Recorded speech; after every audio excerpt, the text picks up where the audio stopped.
እሺ ቢቱ ሚዩት አደርጋለሁ። ጥያቄን እሺ ጠይቅና መጀመሪያ ግን እንደተረዳ ሊጠይቅ ይገባል። ከሱ ዝም ብለን በቃ ጥያቄ እንቀበልና ይወረድ። ሌላ ሰው ጋር መወያየት ይሻላል። እሺ ቢቱ ቀጥል። ጥያቄ አንደኛ ቆሮንቶስ 10:21 ላይ ታቦት ነው ወይ እሱ ቴብል የሚለው ታቦት መሆኑ ምን ማረጋገጫ አለን ነው? አንድ ምክንያቱም የአጋንንት ማዕድና የጌታ ማዕድ ይላል። አጋንንት ታቦት አለው ወይ? ታቦት ከሆነ አንደኛው ጥያቄ ይሄ ነው። ታቦት ላለመሆኑ ደግሞ ያው የጌታ ማዕድ ነው። ማዕድ ማለት የጌታ ራብት ማለት ነው የሚል እምነት ነው ያለኝ። ይህም በዚህ ያዙልኝና ጌታ የተሰዋው ታቦት ላይ ነው ወይ መስቀል ላይ አይደለ ወይ ነው የኔ ጥያቄ። መስቀል ላይ ስለሆነ ታቦትን እንዴት መረጣችሁ? ለምን መስቀልን አልመረጣችሁም የሚል ነው። ሌላው ደባል ታቦት ሲባል ምንድን ነው? እሱን ስለማላቅ ሁለት ታቦት አንድ ቤተክርስቲያን ውስጥ ነው ወይስ በአንዱ ታቦት ሁለቱን ታስቡበታላችሁ የሚል ነው ያለኝ ጥያቄ። እዚሁ ልሆንና ከሚደርብባቸው የምትጠይቁኝ ካለ እንዲሁ እያቋረጥኩ መልሳለሁ።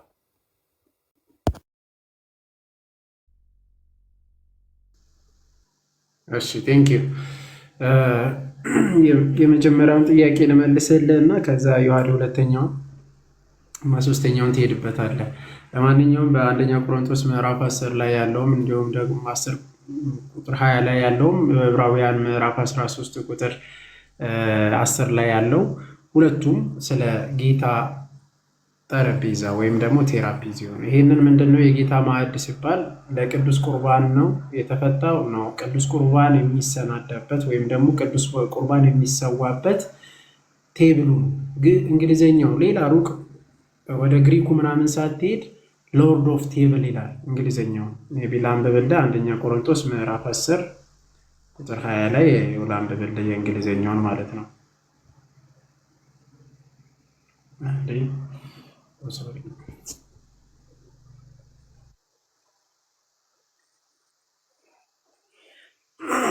እሺ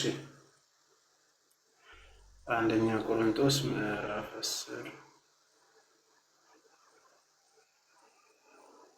ኦኬ ይላል።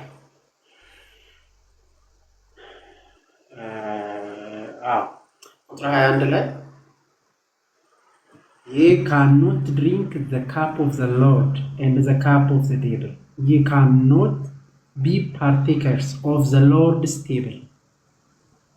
በሎርድስ ቴብል ነው እንጂ ዩካሪስት አይደለም። ሌላኛው ላይ ቅዱስ ቁርባንን ሲጠቅስ ዩካሪስት ብሎ ነው የሚጠቅሰው።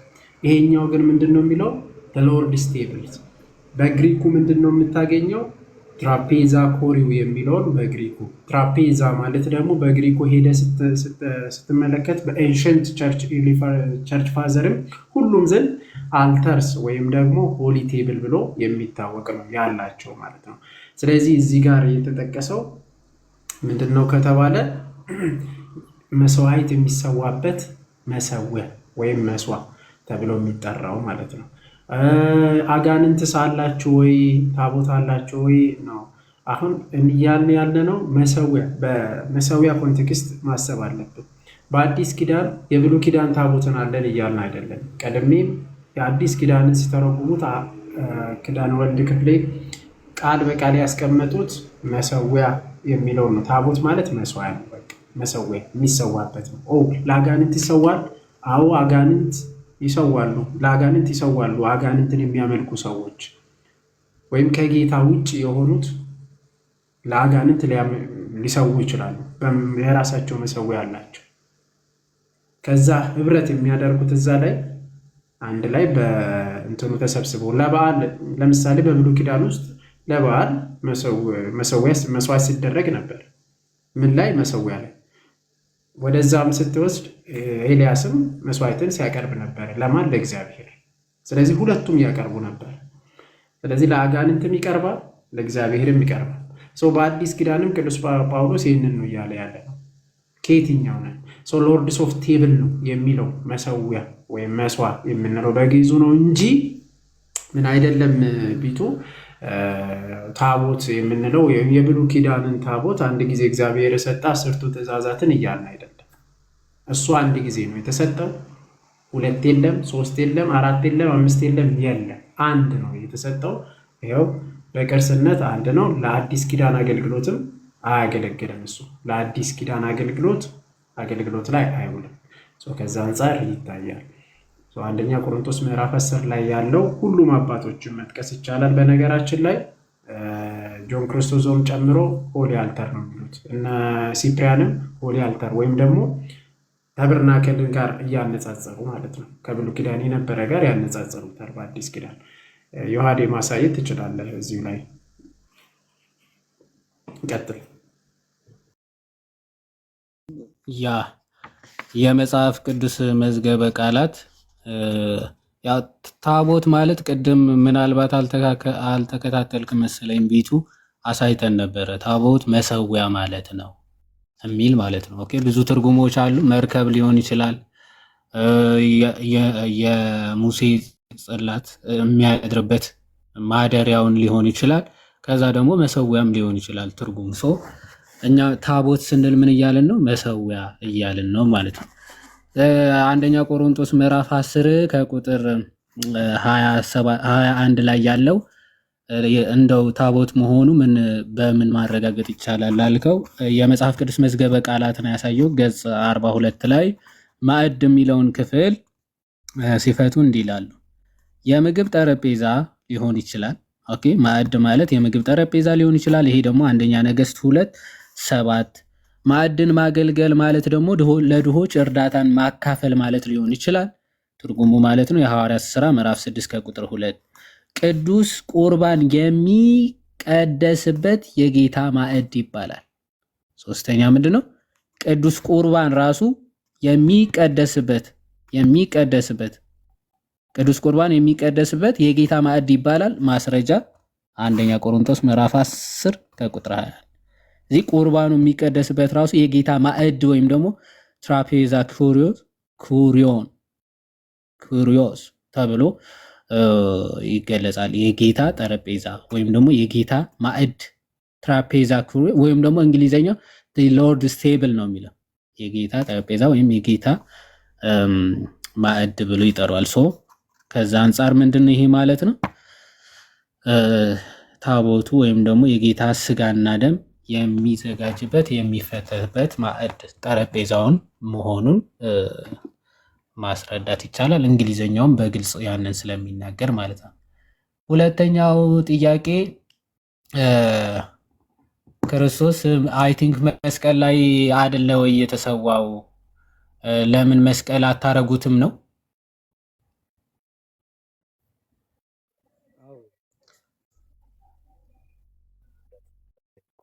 ይመስል አለውኝ። የጌታ ማዕድ የሚለው የጌታ ገበታ ነው ያሳየኝ እንትን ላይ ገበታ ማለት ለምሳሌ ቴብል ፎር ትሪ ስትል ለሶስት ሰው የሚመገብበት ጠረጴዛ ማለት ነው በእንግሊዝኛው። የጌታ እራት የሚቀርብበት ጠረጴዛ በሚለው ነው የተረዳሁት፣ ታቦት በሚለው ሳይሆን። መሰዊያ ሌላ ቦታ አልታር የሚለውን ታቦት አድርጌ ልወስደው እችላለሁ፣ መስዋዕት ስለሚቀርብ። ጠረጴዛ ወይ መስዋዕቱ የጌታ ስጋ አንዴ ቤት አንዴ ቆይ ሚውት አድርገኝ። ቴንክ መስዋዕቱ የሚዘጋጅበት ጠረጴዛ አይደለ? የጌታ ጠረጴዛ ሲባል መስዋዕቱ ወይም ደግሞ ስለ ስጋና ደሙ ነው እያወራ የሚመጣው ከላይ ጀምሮ አይተው ከሆነ። ስለዚህ ያንን የሚዘጋጅበት ጠረጴዛ ነው ብለህ ነው አይደለ? እንደዛ ብዬ ነው የምረዳው ነው እያልክ ያለው። ትክክል ነህ። እሱኛው የጌታ እራት ከሐዋርያቶቹ ጋር ቀርቦ የበላበት ጠረጴዛ ነው እንጂ እሱ የተሰዋበት አይደለም እያልኩ ነው። ያ ሲጀመር ክርስቶስ የጌታ እራት እኮ በዕለተ ዓርብ የሚቆረሰውና የሚፈሰው ስጋውና ደሙ እኮ ነው የሰጣቸው አይደል? ትክክል። ስለዚህ ዕለተ ዓርብ የሚቆረሰውና የሚፈሰው ደግሞ እሺ ሚዩት እያደረገው በዕለተ ዓርብ የሚፈተተውና የሚቆረሰው ስጋው ነው ክርስቶስ የሰጣቸው። ኦኬ መቼ? እዛ ጠረጴዛ ላይ ማለት ነው። ስለዚህ በዕለተ ዓርብ የሚቆረሰው ነው፣ ትክክል ነው። በዕለተ ዓርብ የሚፈሰው ነው። ስለዚህ የራሱ የክርስቶስ ስጋውና ደሙ ነው እየሰጣቸው ያለው። መቼ የፈሰሰ? ዓርብ። መቼ የተቆረሰ? ዕለተ ዓርብ ማለት ነው። ልክ ነኝ ቢቱ? ዕለተ ዓርብ ለሚቀርበው ስጋውና ደሙ ትክክለኛ ለሚቀርበው ስለሱ ባርኮ የሰጣት ቆርሶ ያነሳት አለች አይደል? ቆርሶ አንስቶ የባረከው ፓርት ከሆነ የምትነግረኝ ትክክል ነው። ሙሉ እራቱ እነሱ የበሉት ካልከኝ ግን ጠረጴዛው ላይ የበሉት እራት ነው እንጂ የተባረከው ስጋና ደሙ አይደለም። ማለት የተባረከው ስጋና ደም አልበሉም ነው። መጀመሪያ ላይ የጌታ እራት ቀረበ፣ እርሱም አብሯቸው እየበላ ነው። ከዛ ነው ቆርሶ አንስቶ ባርኮ የሰጣቸው አይደል? ትክክል። ስለዚህ እያወራ ያለው ስለበሉበት ጠረጴዛ አብሮ መብላት ከጌታ ጋር እራትን ስለመካፈል እንጂ ለምን የጌታ ጠረጴዛ አለው? የጌታ ጠረጴዛ ያለውማ ለጌታ እራት ነው። እራቱ ራሱ ማዕድ ማለት እኮ ጠረጴዛውን ለምንድን ነው የጌታ ያለው ነው ጥያቄ። የጌታ ማዕድ ነው። ማዕዱ ራሱ እራቱ ራሱ የጌታ ነው እንጂ ጠረጴዛውን ለምን የጌታ ያለው ነው ጥያቄ። አሁን አንተ ስለሚበላው ነገር ነው እንጂ ከዛ በኋላ ማለት ስለሚበላው ነገር ማለት ቆርሶ ሲሰጣቸው ጽዋውን ሲሰጣቸው ስጋውና ደሙን የሰጣቸው አይደለ? እንደዛ ነው እያልክ ያለው። እንደዛ ነው ቢቱ። አሁን ያንተ እኮ ትንሽ የሚቸግረው ድምፅህም እንትን ይላል እና ያስተጋባል አይነት ነገር ትንሽ ይረብሻል። ትንሽ አወሳሰበ እንትኑን ምን እያለ እንደሆነ ስጋውና ደሙ ነው ትክክል ብሎ ያምናል። ስለዚህ ያንን የሚዘጋጅበት ደግሞ የጌታ ጠረጴዛ ተብሎ ተነግሯል ማለት ነው። ሐዋርያ ቅዱስ ጳውሎስ መሰዊያ ብሎታል፣ የጌታ ጠረጴዛም ብሎታል ማለት ነው። ያ መሰዊያ ብሎታል። ምክንያቱ ክርስቶስ ራሱ ስጋውና ደሙ ያዘጋጀበት ከዛ ደግሞ ታላቅ ሚስጥር ስጋውና ደሙ አድርጎ የሰጠበት ታላቅ መሰዊያ የጌታ ጠረጴዛ ብሎ የጌታ ብሎ ተለይቷል። ከሌሎች ማዕዶች ከሌሎች ዕለት ተዕለት ከምንበላባቸው ጠረጴዛዎች ፈጽሞ የራቀ የተለየ ነው። ባይዘዌ ኦኬ። እንደው ፈጽሞ የራቀ ከስጋዊ ሀሳብ ፈጽሞ የራቀ ከስጋዊ ሀሳብ ፈጽሞ የተለየ ጠረጴዛ። ጠረጴዛ ሲባል ቀለል አድርጋችሁ እንዳታዩት። የጌታ የሚለው ነው ዋናው። ምክንያቱ የጌታ የሚል አለው ጠረጴዛ ማለት ነው። የጌታ ጠረጴዛ ከሆነ በጣም ታላቅ በጣም የከበረ ጠረጴዛ ነው ማለት ነው። ያም የሚዘጋጅበት ምንድነው? የጌታ ስጋ እና ደም የሚዘጋጅበት የሚሰዋበት ስለሆነ ማለት ነው። ክርስቶስ ለዛ ባረከ። ከዛ በኋላ ቀድሶ ባርኮ ሲሰጣቸው ይህ ስጋዬ ነው፣ ይህ ደሜ ነው። መቼ? በዕለተ ዓርብ የሚቆረሰው በዕለተ ዓርብ የሚፈሰው ስጋዬ እና ደሜ ይህ ነው፣ ለብዙዎች ኃጢአት ይቅርታ የሚቀርበው ስጋና ደሜ ይህ ነው ብሎ ነው የሰጣቸው ማለት ነው። ስለዚህ ያ የሚዘጋጅበት ስጋና ደሙ የሚሆንበት መሰዊያ ደግሞ ምን ብሎታል ሐዋርያ ቅዱስ ጳውሎስ? መሰዊያ ብሎታል። እዛ መሰዊያ ላይ ደግሞ የሚዘጋጀው ወይም ደግሞ የሚቀርበው ስጋና ደም ደግሞ የክርስቶስ የራሱ እንደሆነ ቅድም የተጠቀሰው የዕብራውያን ምዕራፍ 13 ክፍል ላይ በግልጽ ይናገራል። ባይዘው ምዕራፍ 13 ላይ መሰዊያ አለን ይልና ከእርሱም ነው የሚለው። በደንብ ምናልባት እዚያ ያለ ወንድማችንም ተምሮ ይወጣል። ምክንያቱ ቅድም ሲጠቅሰውም ስለነበረ ማለት ነው። መሰዊያ አለን ይላል አይደል? ከእርሱም ሊበሉ ድንኳኒቱን የሚያገለግሉ መብት የላቸውም ይላል። ከመሰዊያው ሊበሉ ምን ድንኳኒቱ የሚያገለግሉ መብት የላቸውም ይላል። እሺ ለምን? ምክንያቱ በብሉይ ኪዳን ሊቃነ ካህናት ይላል ስለ ኃጢአት ወደ ቅድስት የእንስሶችን ደም ያቀርባልና ስጋቸው ግን ከሰፈር ውጭ ያቃጥላል ይላል። ስለዚህ ኦኬ ከሰፈር ውጭ የተቃጠለው ስጋ ነበረ የሚበሉት የብሉይ ኪዳን ሊቃነ ካህናት ማለት ሊቀ ካህናት ስጋውን ይበላሉ። ይሄ የእንስሳቶቹ ማለት ነው። ደሙን ይረጫሉ። ከዛ በኋላ ደግሞ ምን ያደርጋሉ? ስጋውን ይበላሉ። ከሰፈር ውጭ የተቃጠለውን ስጋ ይበላሉ።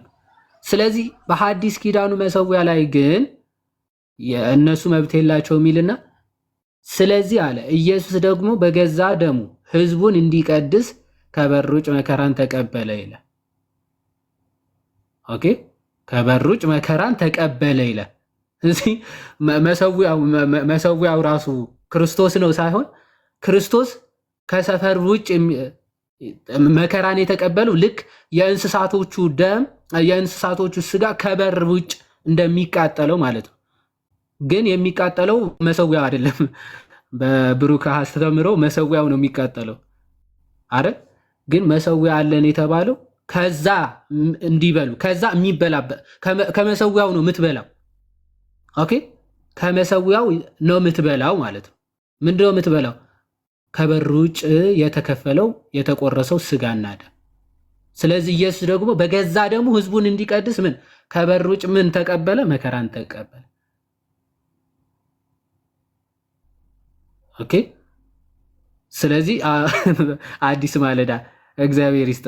የጌታ ጠረጴዛ ራሱ ጌታ ራሱ ነው እንደማለት ነው። የጌታ ጠረጴዛ የሚለው ጌታ ራሱ ነው እንደማለት ነው። መሰዊያው ያ ከዛ ምን በላበት ነው። ከመሰዊያው ነው ምን በላ ከዛ መሰዊያ እነዚህ ከዛ የመብላት መብት ያለን የአዲስ ኪዳን ክርስቲያኖች ነን። የብሉይ ኪዳን ሊቃ ካህናት መብት የላቸውም ነው የሚለው። እነርሱ የሚቃጠል ደም ምናምን ነበር የሚያቀርቡት። በሐዲስ ኪዳን ግን ለዛ ለጥላው አማናዊ አካላዊ የሆነው የጌታችን የኢየሱስ ክርስቶስ ስጋና ደም መብላት ነው። ኦኬ፣ ያ ደግሞ ከመሰዊያው ነው የሚበላው። ልክ ከጌታ ማዕድና ከአጋንንት ማዕድ ልትካፈሉ አልወድም ወይም ደግሞ አልፈቅድም ብሎ እንደተናገረው ከጌታ ማዕድ እንካፈላለን፣ ከጌታ ማዕድ እንበላለን ክርስቲያኖች ማለት ሰው። ከዛ አንጻር የሚታይ ነው። አይ ቲንክ ቢቱ ከተመለሰልስ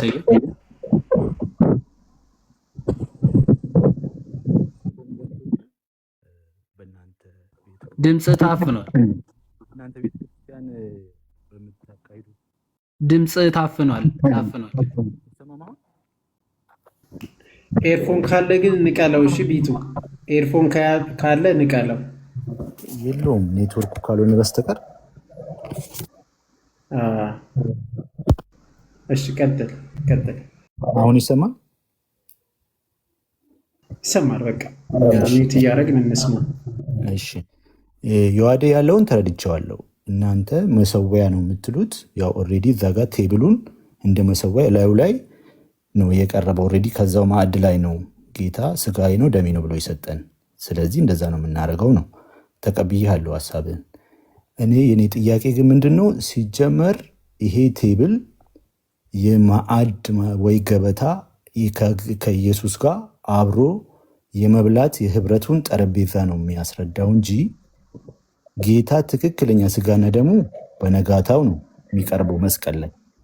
እዚህ ጋር ስለ ጽዋና ስለ ማዕድ ነው እያወራ ያለው።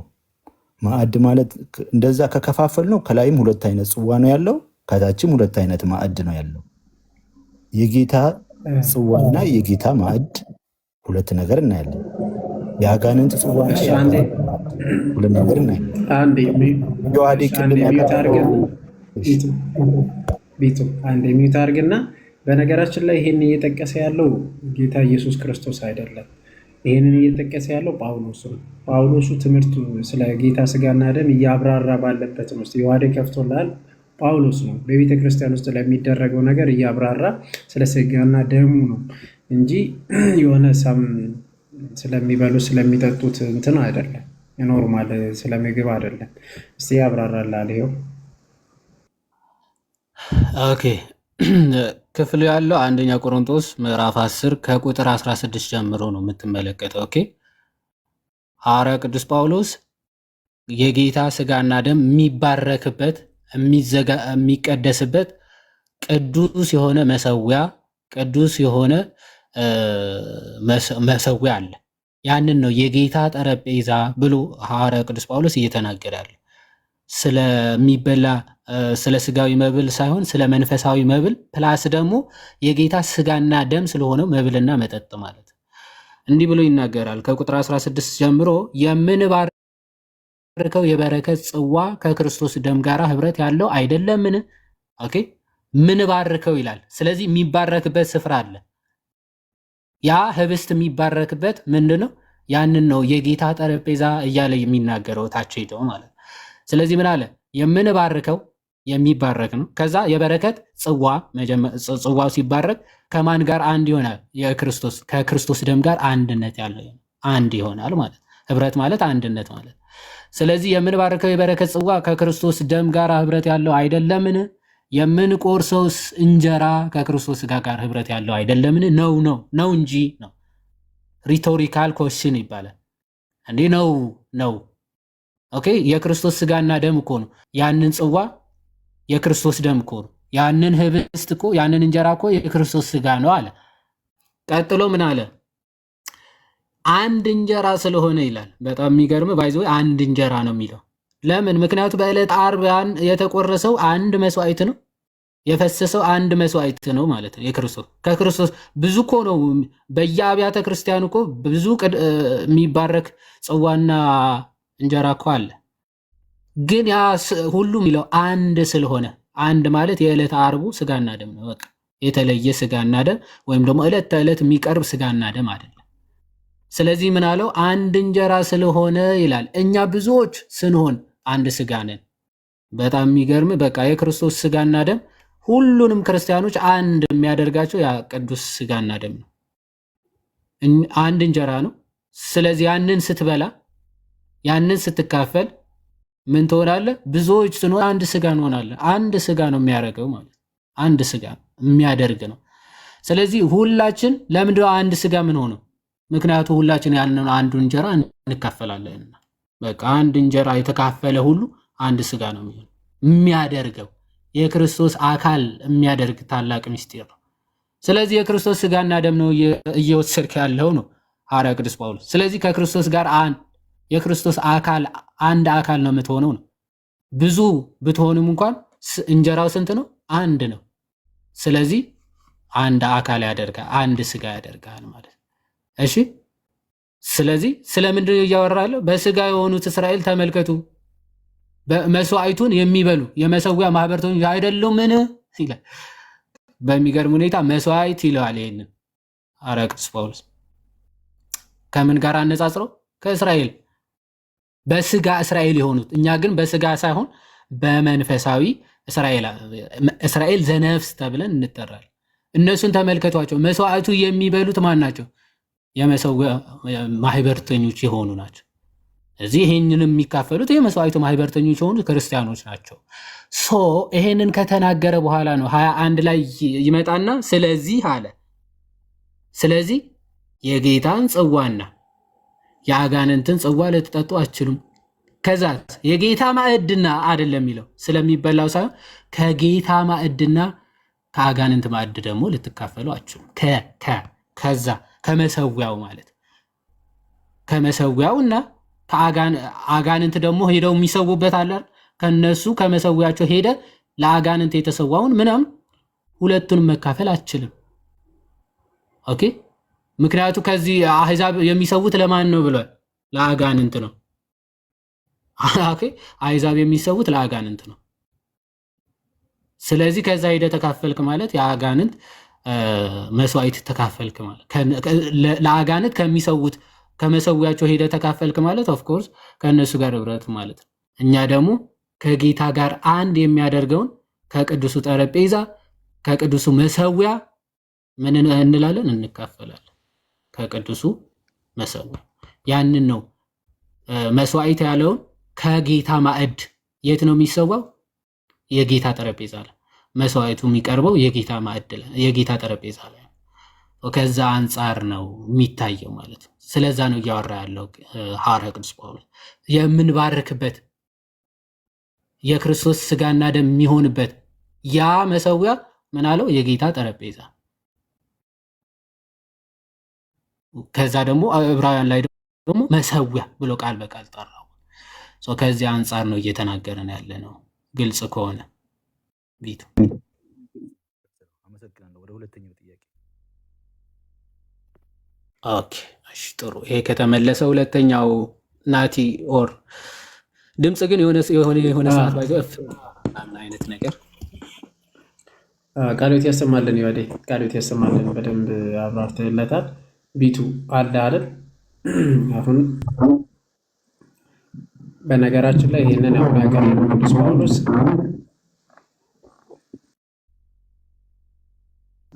ከባድ ነው።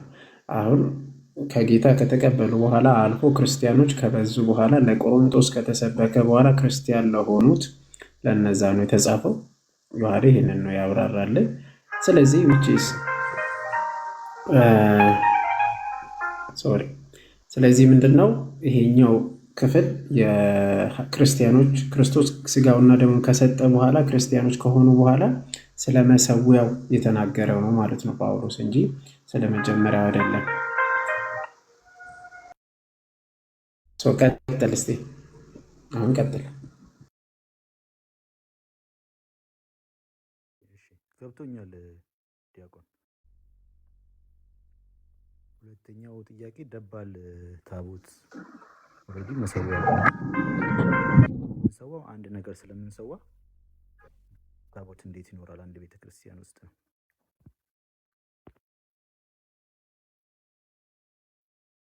ናቱ ሰምተዋል? ምንም ድምፁ አይሰማም።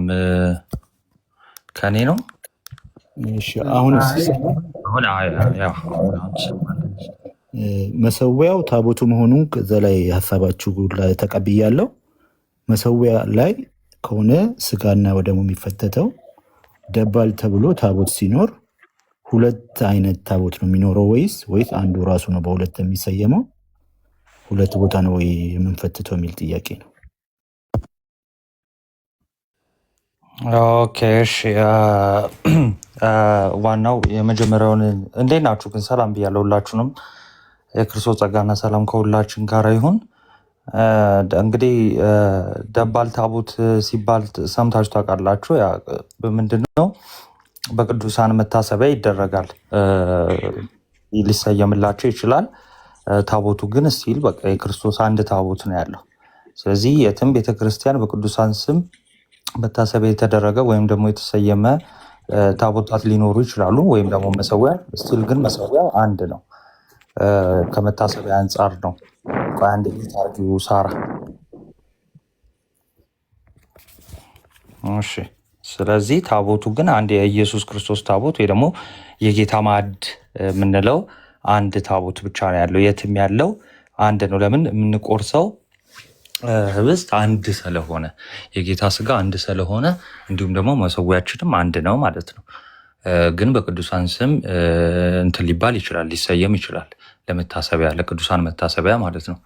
ስለዚህ የተለያዩ ብዙ ቅዱሳን እንዳሉን ሁሉ እንደ ብዛታቸው ሊሰየም ይችላል። ግን ስቲል ታቦቱ አንድ ነው ወይም ደግሞ መሰዊያ አንድ ነው ማለት ነው። ጥሩ። አንድ ታቦት ብቻ ነው የሚኖረው ማለት ነው። አንዱን ራሱ ነው በሁለት ቅዱሳን ስም የምንሰይመው? አይ ለምን አንዱን ብቻ ላይሆን ይችላል። ግን ያው አገልግሎቱም መሰዊያችንም አንድ ነው። በቃ ብዙ መሰዊያ የለንም። እኛ የምንሰዋው አንዱን የክርስቶስ ስጋ ስለሆነ ልክ ሐዋርያው ቅዱስ ጳውሎስ አሁን የቆሮንቶስን መልእክት ስታነቡ የምንባረከው የበረከት ጽዋ የበረከት ህብስት የሚለው አንዱን የጌታ ስጋና ደም ነው አይደለ? አዎ ትክክል። ስለዚህ መሰዊያ በመሰዊያ ደረጃ አንድ መሰዊያ ነው ያለን ነው። ግን ደግሞ እነዛ መሰዊያዎች ግን እንደዚህ በቁጥር ልንቆጥራቸው እንችላለን። ግን መሰዊያ ስንት አለን ስንባል እኛ አንድ ነው የምንለው።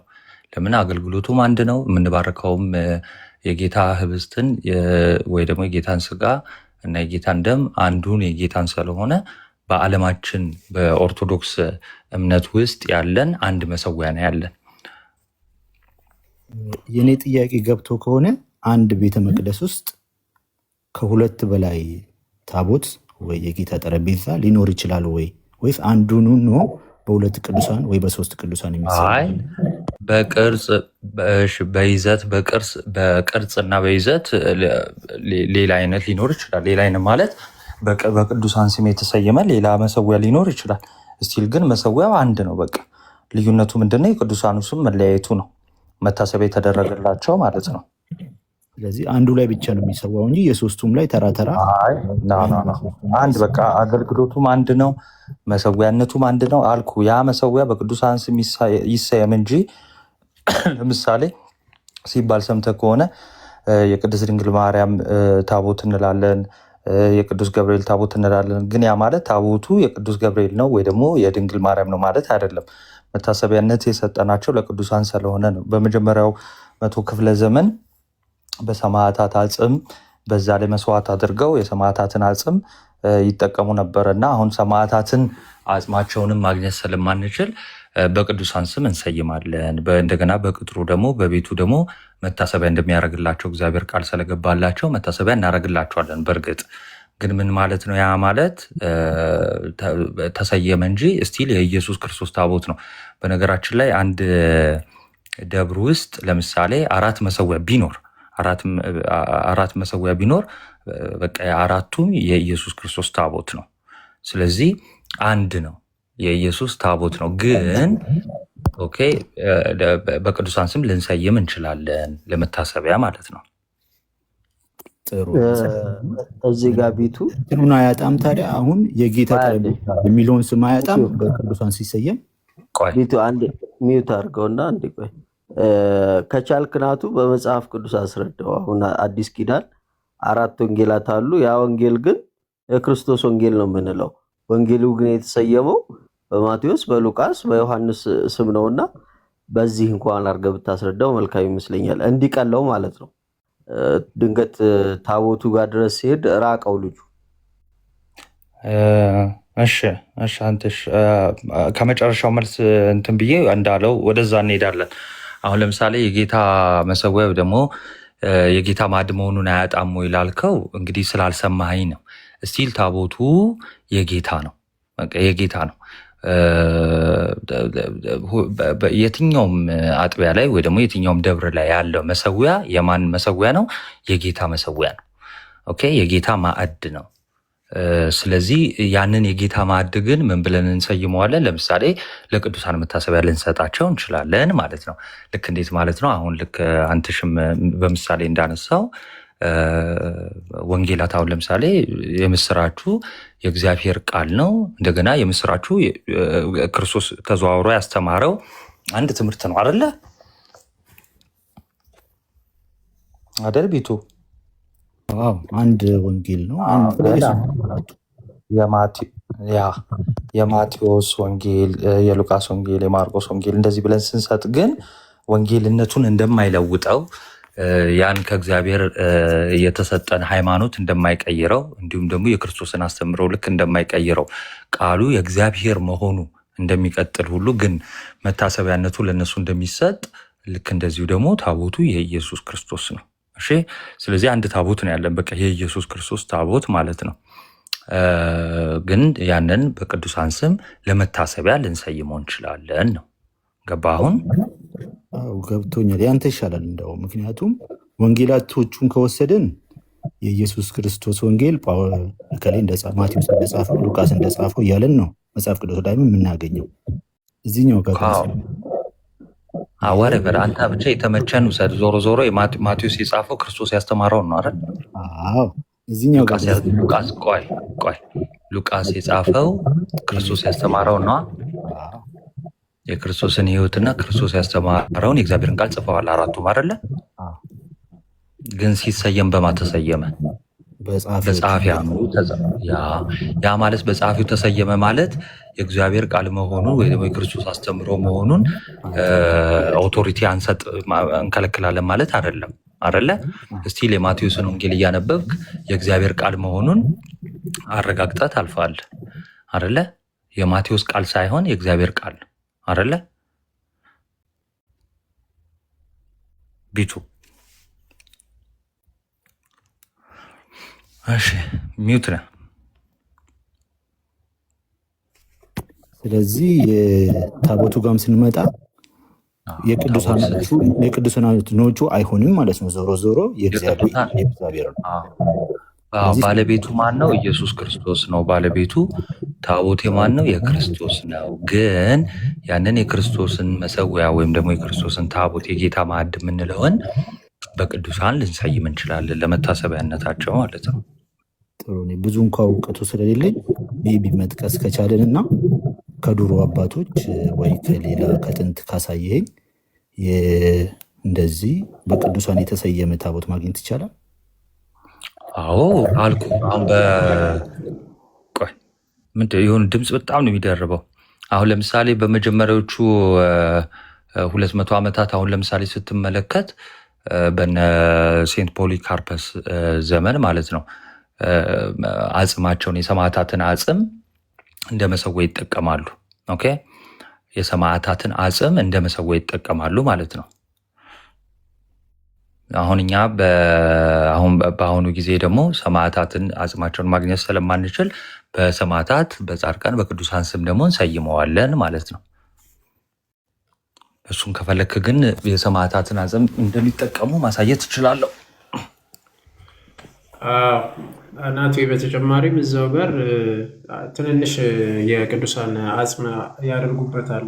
በፎርት ሴንቸሪም ፊፍት ሴንቸሪም ስናየው እንዲያውም አልፎ ትልቁ ታቦቱን ሲሰሩት የቅዱሳን አጽም በትንሹ ያስገቡበታል። ይሄ አለ። እነ ባሲሌዎስም ያስቀምጦታል በጽሁፎቻቸውም ጭምር።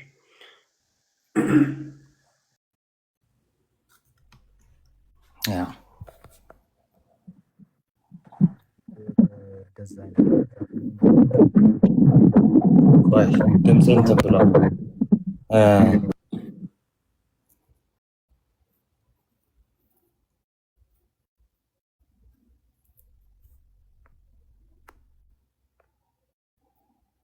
ናቱ ጠፋ አለ እኔ ያለው ድጋሚ ሚዩትን አንሳሽ። ኦኬ ተሰማሽ?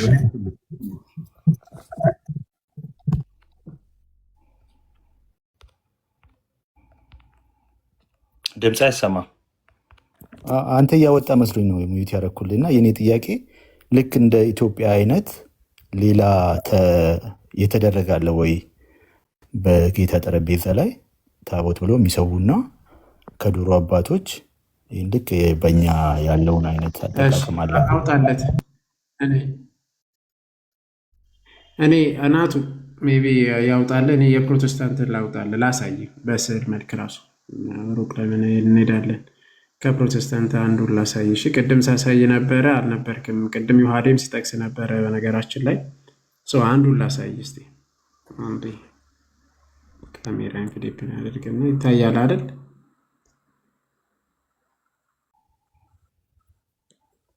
እሺ ከፍ አድርጉኝ። እሺ እዚህ ጋር ይታያል አይደል? ማነው ቢቱ? ይሄ የአንግሊካን ቸርች ነው። እሺ ያው ሚዩት አድርገን አንግሊካን ቸርች ውስጥ ያውም ከአንግሊካን ምንድን ነው የሚለው? ዘ አልተር ኢን ሴንት ሜሪ አንግሊካን ቸርች ይላል። ሴንት ሜሪ አንግሊካን ቸርች ይሄ መሰዊያቸው ነው ወይም ታቦታቸው ነው። ከታቦታቸውም ደግሞ ይሄው በስዕሉ የማንን ስዕል ነው የሚያደርጉበት? እኛ አሁን በጽሁፍ አይደል ጭራሽ፣ እነሱ ግን የእመቤታችንን ስዕል አድርጎ ይሄው ከልጇ ጋር ማለት ነው ከቅዱሳን መላእክት ጋር አድርጎ ይስሉበታል ማለት ነው በመንበሩ ላይ ወይም በመሰዊያ ላይ። ይሄ የአንግሊካን ቸርች ነው። ይህ በቀላሉ አልተር ኢን ሴንት ሜሪ ይህንን ማለት ነው ወስደ ኦንላይን ሄደ ብታየው፣ ወስደን ኮፒ አድርገን ላሳይ፣ በቀላሉ ላሳይ። ሩቅ ለምን እንሄዳለን? እሺ ይኸው ይታያል።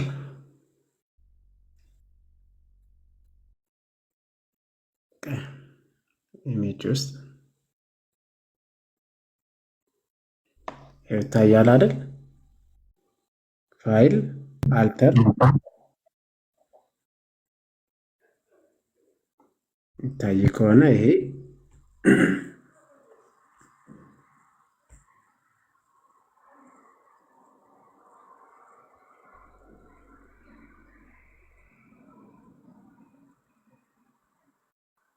ይኸው የሚታይ ከሆነ ይኸው ቸርቹ።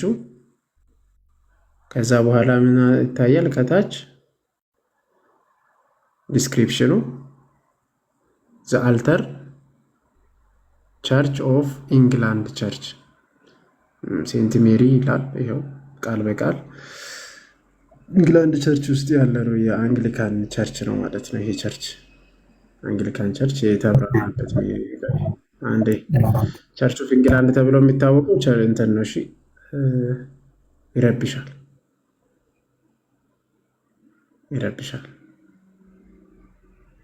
እሺ ስለዚህ ለማንኛውም ምንድነው ላሳይ የመጣሁት ወደዚህ የቸርች ኦፍ ኢንግላንድ ወይም ደግሞ አንግሊካን ቸርች በሚባለው ውስጥ ይሄኛው አለ ማለት ነው። እነሱ ራሳቸው ይጠቀሙበታል ከኛ አልፎ። ሌሎችም አብያተ ቤተክርስቲያናትን ቅድም ሳሳይ ነበር። የግሪክንም ማየት ትችላለህ። ይሄ የሉተራን ነው። ይሄ ደግሞ የሉተራንም ልክ በእንደዚህ አይነት ልክ ነው ያለው እንደሚታየው። ጭራሽ የክሩቤል እና እንትን ሻማ ይዘው ነው ያሉት። ደግሞ ይሄን ደግሞ ቸርች ኦፍ ሉተራን ጂሰስ ቸርች ኢን ቫልቢ ኮፐንሃገን ውስጥ ብትሄድ ታገኛለህ።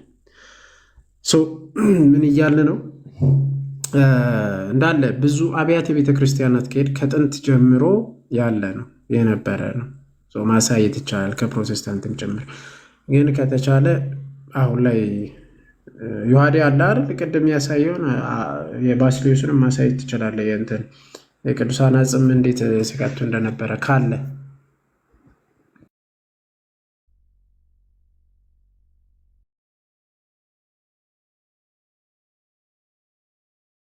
ማኩሻ የሆነ ስራ እኮ ይዤ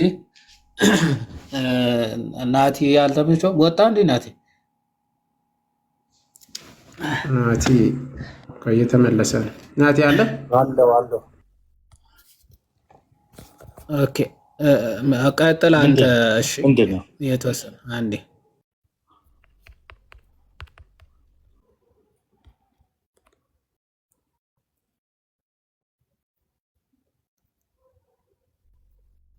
እሺ ምንድን ነበር? ሶሪ ያልሰማችሁ። እሺ ተመለሰልህ ቢቱ? ኧረ ነቃ በል ቢቱ። ተመለሰልህ? ከየት ቸርች ነው ግን? ድምፅ ታፍኗል። ድምፅህ አይሰማም፣ ታፍኗል።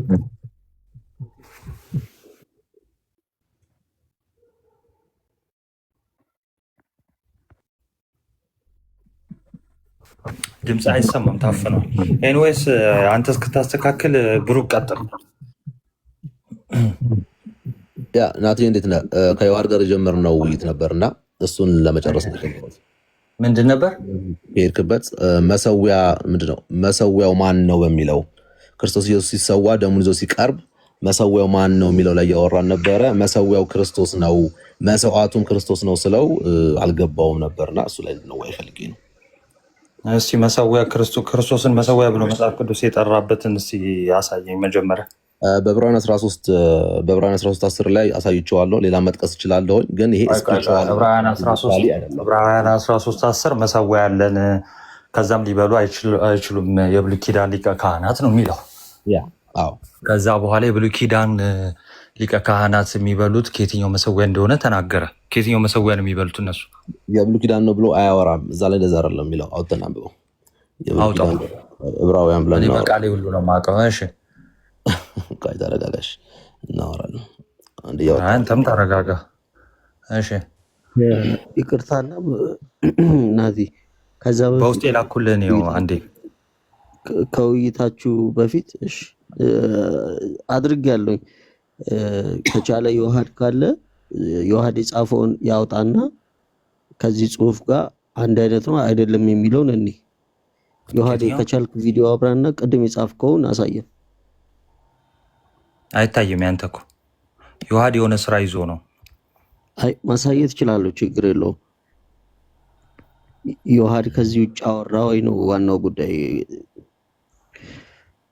ከዚህ ውጭ ዮሐድ ያወራው ወይንም ዮሐድ የጻፈው ነገር አለ ወይ? ድንገት ካህኑ የሚለውን በሰዊው መስዋዕቱን ያቀረበው ሰዊው ብትቀይረው መስዋዕቱ ክርስቶስ ነው ብሎ ጽፎልሃል። መሰዊያውም ክርስቶስ ነው ብሎ ጽፎልሃል። ከዚህ ውጪ ዮሐድ የጻፈብህ ነገር አለ ብሩክ? እኔ ነው እንደምታወራኝ አልገባኝም። ጥያቄ ምንድነው? አው ቀደም ከዮሐድ ጋር ተስማማችሁ ነበር መስዋዕትና መሰዊያው በሚል እሺ ቀደም ዮሐድ የጻፈልህ መስዋዕቱ ማንም ብሎ ነው የጻፈልህ አንተ ያልከው? መስዋዕቱን መሰዊያውን ክርስቶስ ነው ያልኩት። መሰዊያውን ግን ተራ በተራ አባቴ ይኸውልህ ስለ ሀ ስትጠየቅ ስለ ሆ መልስ አትስጥ። አሁን ቀደም መስዋዕቱ ማን ነበር ያልከው አንተ? መስዋዕቱ ክርስቶስ ነው። እሺ ጨረስክ። መሰዊያው ምንድነው? መሰዊያውም እርሱ ክርስቶስ ነው። ስፒሪቹዋሊ ክርስቶስ ነው። እሺ በቃ ጨረስክ። እዚህ ጋር ቁምና ዮሐድ ከዚህ ውጪ የጻፈብህ ነገር አለ ማለት ኖ ላስረዳው ስሞክር እኮ እሱ አልገባው ብሎ ምንም ማስረዳት አይደለም። እዚህ ጋር አስረዳኝ ሲልህ መልሼ ነግሬዋለሁ። አዎ ክርስቶስ ነው ብየዋለሁ። አንድ ሰው ጥያቄ ሲጠይቅህ በቃ መልስህን ትመልሳለህ። ኦኬ ስለዚህ ነገር አስረዳኝ ወይ ማስረጃ ስጠኝ ሲልህ ማስረጃ ትሰጣለህ ወይ ታስረዳዋለህ እንጂ ምንም ነገር ባልጠየቀው ሁኔታ ማስረጃም ሆነ አስረዳኝ እስካላለህ ድረስ ለምንድን ነው መልሱን ሳትመልስ ወደ ማስረጃ የምትገባው? ስትከሰው ነበር አይደል? እኔ መሰዊያው ክርስቶስ አይደለም ብያለሁ ብለህ ስትከሰው ነበር አይደል? መሰዊያው ክርስቶስ አይደለም ያልኩት እንደዛ አይደለም ያወራሁት አንተ ነህ። እኔ ያወራሁት መሰዊያው ምንድነው ያልኩት? እኔ ስፒሪቹዋሊ ነው መሰዊያው አሁን ላይ ያለው ያልኩት እንጂ እሱም ራሱ ክርስቶስ ነው ብያወራሁ እንጂ አሁን ያለው መስዋዕት አሁን ስላለው መስዋዕት መሰዊያና ሰዊ ነው የምናወራው አይደል? ክርስቶስ መስዋዕት ነው ብለሃል። ክርስቶስ መሰዊያ ነው ብለሃል አይደል? ራሱ ያ ምክንያቱም ወደ ቅድስተ ቅዱሳን ደሙን ይዞ ስለገባ ደግሞ የሚቀርብበት ደግሞ ምን ላይ እንደሆነ ተቀጥላለህ። ችግር የለውም።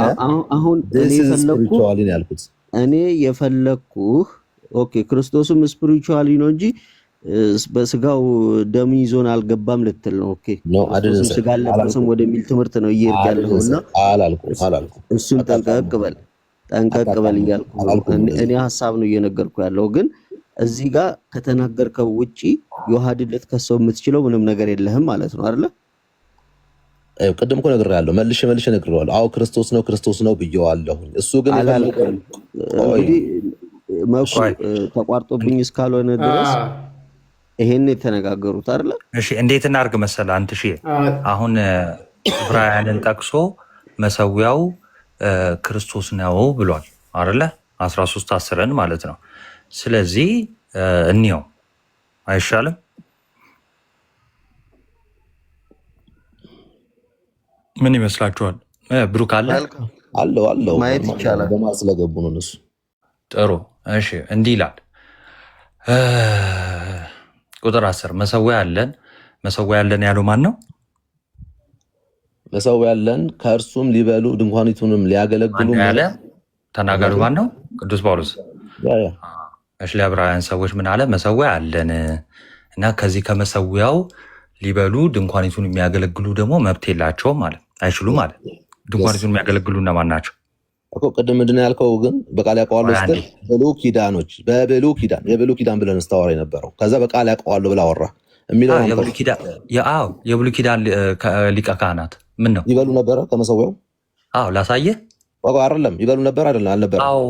ቴንኪው አሁን ይበላሉ አይበሉም? በዕብራውያን 10 ላይ መብት የላቸውም። ለምንድን ነው መብት የሌላቸው? ተረጋጋ። ጠያቂውን እኮ አባ ተረጋጋ። ካለበለዛ ታች ልካለሁ። አንዴ ተረጋጋ። ተረጋጋ። አሁንም ተረጋጋ። መብት የሌላቸው ልነግርህ ነው። ተረጋጋ።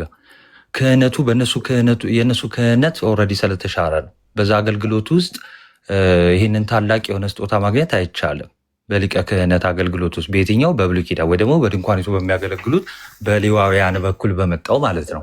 ስለዚህ እነሱ አሁን ሊበሉት የሚችሉት አይደለም። ሲቀጥል መስዋዕቱ ሊያቀርቡ ሁሉ የሚችሉ አይደሉም። የትኛው የሌዋውያን ሊቀ ካህናት ወይ ደግሞ ድንኳኒቱን የሚያገለግሉ ይላቸዋል። ወይም ደግሞ እኔ ቅድም እንዳልኩ የብሉይ ኪዳን ሊቀ ካህናት ማለት ነው። አሁን ወደ እኔ ጥያቄ ልመለስ። ተገለበጠ። አንተ ጠያቂውን አንዴ ተረጋጋ። አባ እኔ ሚዩት እያረኩ ላወራ ነው። እኔ ልጠይቅህ እኮ እየጠየቅኩ የነበረው። ስለዚህ ተረጋጋ። የትም አልሄድም። እንዲህ ምን ሆነሃል?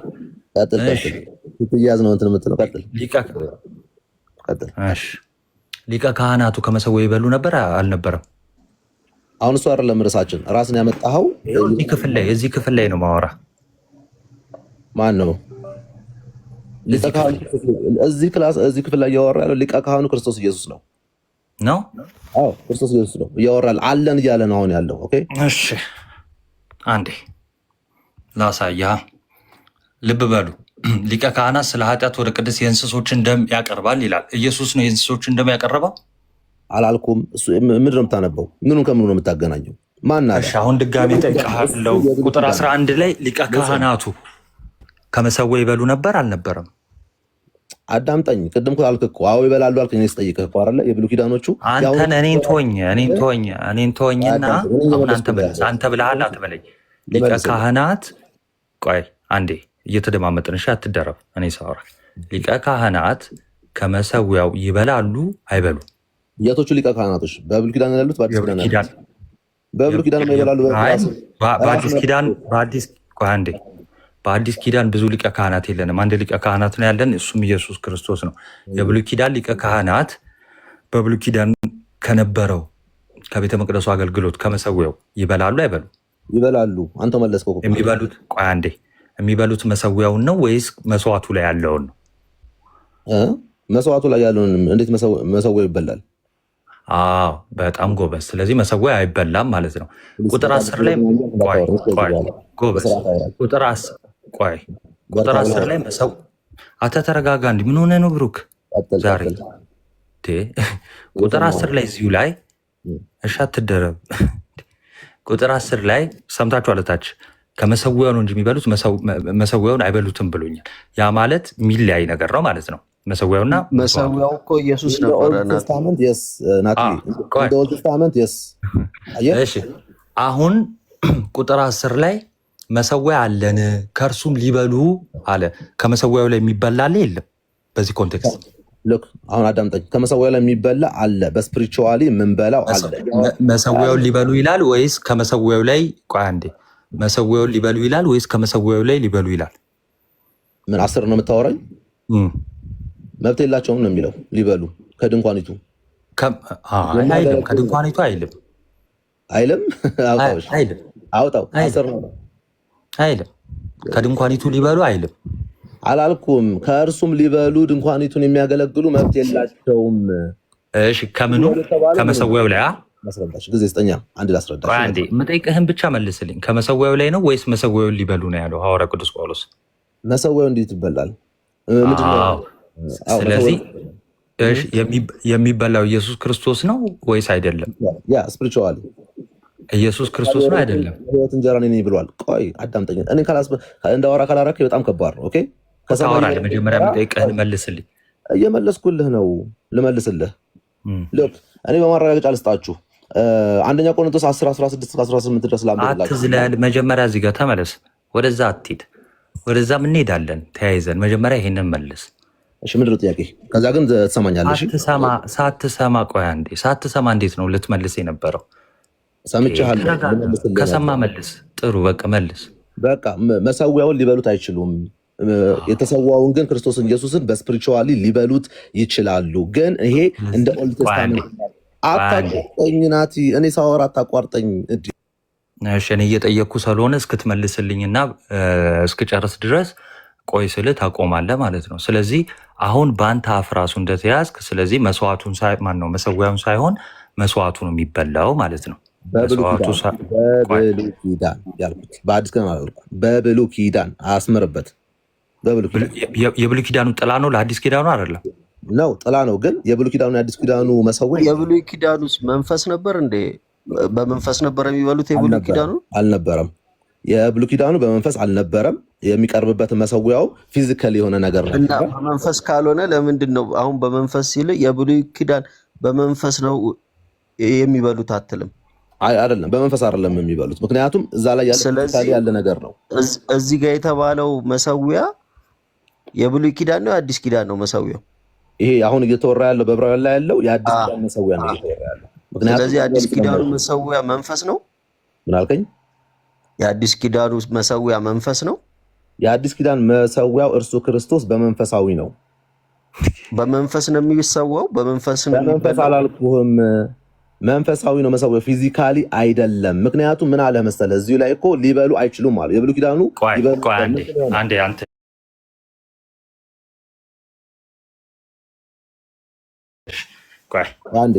ናቲ አንድ ልጨርስ ፕሊዝ። አንዴ ተከታተለኝ እያየህ እሺ። መሰዊያ አለን አለ። ከዚህ ከመሰዊያው ሊበሉ ድንኳኒቱ የሚያገለግሉ መብት የላቸውም አለ አይደለ? ድንኳኒቱን የሚያገለግሉ የተባሉ ሊቀ ካህናቱ የብሉይ ኪዳኖቹ ናቸው። የምኖቹ የብሉይ ኪዳን ሊቀ ካህናት ናቸው አይደለ? አይልም። አምጣው የሚለውን ድንኳን የተባለች የትኛዋ? ቅድም ብለሃል። አምጣው። ምንድን ነው የምታወራው አንተ? አምጣው። ቅድም በብሉይ ኪዳን ብለኛል። አምጣ፣ አሳየኝ። ይኸው ድንኳን ላሳየህ። አሳየኝ። እሺ፣ ሊቀ ካህናት ይኸው እዚሁ ነው ማሳየህ። አላልኩም? 10 ላይ አሁን ነው እያለ ያለው።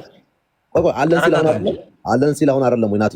አለን ሲል አሁን አይደለም። መሰዊያ አንዴ ወንድሜ ስማኝ እሺ። መጽሐፉን አይ ቲንክ አንብበው አታውቅም መሰለኝ። መሰዊያ አለን አለ። አለን ያለው መቼ ነው ያለን? ሐዲስ ኪዳን ላይ ነው። ሐዋርያው ቅዱስ አንዴ እንዳትደረብ እያስረዳው ነው። መሰዊያ ያለን ያለው ሐዋርያው ቅዱስ ጳውሎስ ራሱን ጨምሮ በአንዲቷ ቤተክርስቲያን ውስጥ ለዕብራውያን ክርስቲያኖች ሲጽፍላቸው ሁሉንም የክርስቲያኑን ህብረት ጨምሮ ያለውን መሰዊያ ሲናገር ነው። መሰዊያ ያለን ካለ በኋላ ከዚህ መሰዊያውን አላለም። ከመሰዊያው ሊበሉ ድንኳኒቱን የሚያገለግሉ መብት የላቸው ማለት። ድንኳኒቱን የሚያገለግሉ የተባሉ የብሉይ ኪዳን ሊቀ ካህናት ናቸው አይደለም? የብሉይ ኪዳን ሊቀ ካህናት ናቸው አይደለም? ላሳየህ። አይደለም ሚዩት አርግ። ቆይ አይደለም ብለኛል፣ መልሳል። እኔ ደግሞ እንደሆነ ላሳያችሁ። ይኸው ድንኳኒቱን የሚያገለግሉ መብት አንዴ ከአዲስ ኪዳን መሰዊያ ድንኳኒቱን የሚያገለግሉ መብት የላቸውም ሲል ምን ማለት መሰላችሁ? ይህን ከዚህ በፊት እዚሁ ዕብራውያን መጽሐፍ ላይ ምን እንዳለው አሳያችኋለሁ። ከዛ በፊት ግን ይኸው እዚህ ዝቅ ብሎ ቁጥር 11 ላይ ሊቀ ካህናት ስለ ኃጢአት ወደ ቅድስት የእንስሶችን ደም ያቀርባል፣ ስጋቸውን ግን ከሰፈሩ ውጭ ይቃጠላል አለ። ይሄንን ክፍል የት ነው የምናገኘው? በብሉይ ኪዳን መስዋዕት ተቀርቦ ያን መስዋዕት እንዲበሉት ያዘዘባቸው ክፍል አለ። እሱን እናያለን ማለት ነው። እንዴት ነው የምታወራው እንዴ? ቆይ አንዴ፣ አንተ እኮ ሌላው ጥያቄ ነው ያለው። አሁን እያልኩ ያለው አለን ሲል አሁን ነው አለን እያለ ያለው ወይስ የብሉይ ኪዳኑ እያወራ ያለው እያልኩ ነው። አይ አሁን ነው አለን ያለው። ስለዚህ አዲስ ኪዳኑ አይደለም፣ የክርስቶስን ነው አይደለም፣ የክርስቶስ የጌታን መሰዊያ። ስለዚህ የክርስቶስ ነው ካልክ እንዴት ነው ታዲያ የብሉይ ኪዳን ነው ብለህ የምታወራው እንዴ? አንተ ግን እንዴት ነው የምትሰማው? ማንን የብሉይ ኪዳን ነው መሰዊያ አለን ያለው? መሰዊያ ነበረ። ቆይ አንዴ፣ የብሉይ ኪዳን መሰዊያ ነበረ አልነበረም? በብሉይ ኪዳን መሰዊያ ነበረ ፊዚካሊ። በቃ ከዛ ሊበሉ መብት አላቸው የላቸውም? ከብሉይ ኪዳኑ መሰዊያ አላቸው፣ ከአዲስ ኪዳኑ ግን የላቸውም። በቃ የአዲስ ኪዳኑ መሰዊያ ምንድን ነው? ራሱ ክርስቶስ ኢየሱስ ነዋ። በመንፈሳዊ ፊዚካሊ አይደለም እያወራ ያለው። እሺ ስፒሪቹዋሊ የሚል አሳየን እስኪ እዚህ ክፍል ስፒሪቹዋሊ ኢየሱስ ክርስቶስ በነቋቋ እንደውም እሱን ተወና በአዲስ ኪዳን መጽሐፍ እንደሱ አይደለም። ቆይ ወንድም፣ እሺ በአዲስ ኪዳን ሙሉ መጽሐፍ ከማቴዎስ ጀምሮ እስከ ራእይ ኢየሱስ ክርስቶስ መሰዊያ ተብሎ የተጠራበትን አንድ ክፍል አሳይ። ይኸውልህ መሰዊያማ ቢሆን ኖሮ ይኸውልህ መሰዊያ ባይሆንማ ኖሮ ማለት ነው በብሉይ ኪዳን እሱ ያንተን ግምት ትተህ ከማቴዎስ ቆይ አንዴ ከማቴዎስ ወንጌል እስከ ራእይ ራሱ ክርስቶስ መሰዊያ ተብሎ የተጠራበትን ክፍል አሳየኝ እኮ እየነገርኩ ነው። አሁን ማዳመጥ ከቻልክ አዳምጠኝ። ክርስቶስ ኢየሱስ ወደ ቅድስተ ቅዱሳን በእጅ ወዳልተሰራችው አይደለ? ወደ ቅድስተ ቅዱሳን ምን ይዞ ገባ? ደሙን ይዞ ገባ። ኦኬ ወይ ደሙን ይዞ ሲገባ ወደ ማን ያስወረደው? ቆይ ደግሞ እንትን ይላል። ቆይ አንዴ ናግባ ናትሻ ምንም አልገባም። ምንም ያልተጠየቀውን ነው የሚያወራው። አንዴ እሺ፣ ጥቅስ አለ የለህም? አሁን በትክክል የተጠየቀውን ብቻ መልስ። እሺ፣ ከማቴዎስ ወንጌል ጥቅስ ብቻ ነው የምትሰጠን። እሺ፣ ከማቴዎስ ወንጌል እስከ ራእይ ኢየሱስ ክርስቶስ መሰዊያ ተብሎ የተጠራበትን ክፍል አሳይ። አዎ መሰዊያነቱን ላሳይ የምችል ቃል በቃል ፋላሲ እየሰራ ከሆነ የማይሆን ነገር ነው። ግን ቃል በቃል ነው የተጠቀምከው አንተ። ቃል በቃል ነው። ቃል በቃሉን እፈልገዋለሁ እኮ ለምን እንዳልኩኝ ልንገርህ። እሱ ያንተን እኔ አልፈልግም ያንተን ግምት። እኔ ጥቅስ ስጠኝ። ምንም ላደርግ አልችልም። ራስህ መልሰዋል። ቀደም ያሁን ቆይ አሁን ዝም ብላችሁ ስሙ እታች ያላችሁ። እሺ ኢየሱስ መሰዊያ ከሆነ ከኢየሱስ ላይ የምንበለው ምንድን ነው? እንዴት ምንድን ነው የምንበላው? በመንፈስ ነው የምትበላው። ከኢየሱስ ላይ የምንበላው ምንድን ነው? ኢየሱስ መሰዊያ ከሆነ ህይወትን ነው የምትበላው። መንፈሳዊ ህይወትን ነው ከኢየሱስ ላይ ቆይ አንዴ፣ ከኢየሱስ ላይ የምንበላው ምንድን ነው? መንፈሳዊ ህይወትን ነው የምትበላው። ስታምን በማመን ብቻ መንፈሳዊ ህይወት ማን ነው? ክርስቶስ ኢየሱስ እንጂ ኢየሱስ ላይ ህይወት አለ አይባልማ። እንዴት እንላለን? ህይወት ነው እሱ ራሱ። ጎበዝ። አሁን ደግሞ ሐዋርያው ቅዱስ ጳውሎስ መሰዊያ አለና ከመሰዊያው ላይ የምንበላው እኛንን መብት ያለን፣ ሊቀ ካህናቱ መብት የላቸውም ማለት። ስለዚህ መሰዊያው ኢየሱስ ከሆነ ከኢየሱስ ላይ ምንድን ነው የምንበላው? ነገርኩ እኮ በእምነት የምንበላው የዘላለም ህይወትን ነው የምናገኘው። የምንበላው እሱን ነው። ከኢየሱስ ላይ የምንበላው ምንድን ነው? ምንድን ነው የምንበላው ማለት? ልጅነቱን ስታምን ያኔ በልተሃል። ጥቅስ እንደዚህ እናድርገው ናቲ። ጥቅስ አሁን ያልከውን ጥቅስ ልጅነቱን ስታምን ያኔ በልተዋል የሚለውን ጥቅስ ቆሮንቶስ እንሄዳለን። የዘላለም ህይወት አይኖርህም በልተኸዋል የሚለውን ጥቅስ ስታምን በልተኸዋል የሚለውን ጥቅስ ስጠኝ። የጠየቀኝ ምኑ ነው የምንበላው ላልከኝ ነገር ምኑ ነው የምንበላው ላልከኝ ነገር በምታምንበት ሰዓት በዛ ሰዓት ላይ ክርስቶስ ኢየሱስን በማመን የዘላለም ህይወትን ታገኛለህ። የዘላለም ህይወት አይገኝም። እሱን ፋላሲ የዘላለም ህይወት አይገኝም ማንም አላለህም። ልክ ስታምን ስታምን በልተኸዋል የሚለውን ጥቅስ ሀሳቡን ካለ ስለመብላት ስታምን ከመብላት ጋር የተገናኘ ጥቅስ እየነገርኩ ነው። የጠየቀኝ አንተ ነህ ጥያቄውን። አሁን ወደዚህ እንመለስ። ይኸውልህ 10 ላይ እንመለስ። መሰዊያ አለን ሲል ክርስቶስ ኢየሱስ ነው የለህም። ለምን አይደለም? የጠየቀኝ አንተ ነህ። ላሳየህ። አይደለም። ምኑ ነው አይደለም ያልከው? ምኑ ነው መሰዊያ አለን ሲል ኢየሱስ ክርስቶስን ነው ወይ አልከኝ? አይደለም አይደለም መሰዊያ ያለውን። ኦኬ። ስለዚህ ማንን ነው ያለው? ንገረኛ። ማንን ነው ያለው? መሰዊያችንን። ምኑን? በቃ ምኑን ንገረኝ። ህብስትና ወይን የሚቀርብበት የጌታ ማዕድን አምጣ። እንደዛ የሚል አምጣ። የጌታ ማዕድን የሚቀርብበት ታቦቱን ቀጥል፣ ችግር የለውም አምጣ። አሁን ይጨንቃል ናቲ። የጌታ ገበታ መሰዊያ እንደሆነ አታምንም መሰለኝ። እሺ አይደለ? አታምንማ መሰዊያ እንደሆነ እኮ መሰዊያ ላይ አይደለን እንዴ? የጌታ ማዕድ የጌታ ማዕድ የጌታ ገበታ መሰዊያ እንደሆነ አታምንም? እሺ ትንቢተ ሚልክያስ። ቆይ ተረጋጋ። በአዲስ ኪዳን አምጣ እንጂ። ቆይ ምን አትቀበልም እንዴ? ብሉይ ኪዳን አትፎክር በእናትህ። እቀበላለሁኝ፣ ችግር የለውም ግን ዝም ብለህ ስማ። አምጣ አይደል እንደ ያልከኝ? ዝም ብለህ ስማ። እሺ ትንቢተ ሚልክያስ ምዕራፍ 1 ቁጥር 7 በመሰዊያዬ ላይ በምን ላይ? በመሰዊያዬ ላይ እርኩስ እንጀራ ታቀርባላችሁ፣ እናንተም ያረከስን በምንድን ነው ብላችኋል። በምንድን ነው ይላችኋል? የእግዚአብሔር ገበታ። ይሄ በእንግሊዝኛው the Lord's table ነው የሚለው፣ ወይ ደግሞ የእግዚአብሔር ማዕድ ማለት ነው። የእግዚአብሔር ገበታ የተነቀፈ ነው በማለታችሁ ነው። የእግዚአብሔር ገበታ ያለው እዚህ ጋር ምን ነው? የእግዚአብሔር ገበታ የቀረበበት ነው፣ መስዋዕቱ ነው። ምን አገናኘ? መሰዊያውን ነው ገበታ ያለው፣ ማዕድ ያለው መሰዊያውን ነው አይደለም? መሰዊያውን። ጥሩ ቴንኪዩ። አንደኛ ቆሮንቶስ አውጣልኝ። ያው ሰምታችኋል። ማዕድ ወይም ገበታ የሚለው መሰዊያ እንደሆነ ወንድማችን ሲናገር ሰምታችኋል።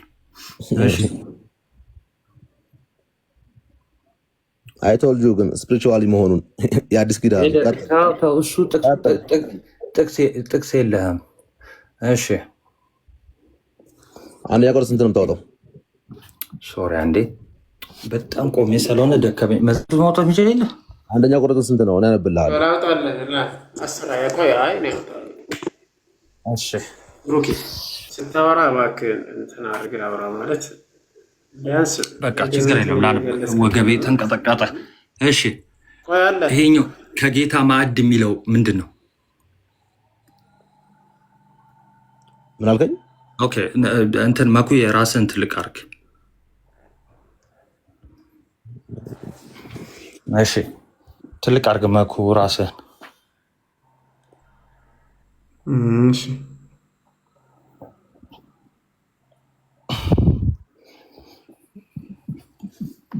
አሁን ሊያሳየን ነው መሰዊያው ምን እንደሆነ።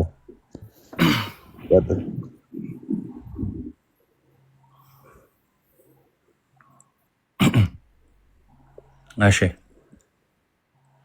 ስንት ነው ናቲ?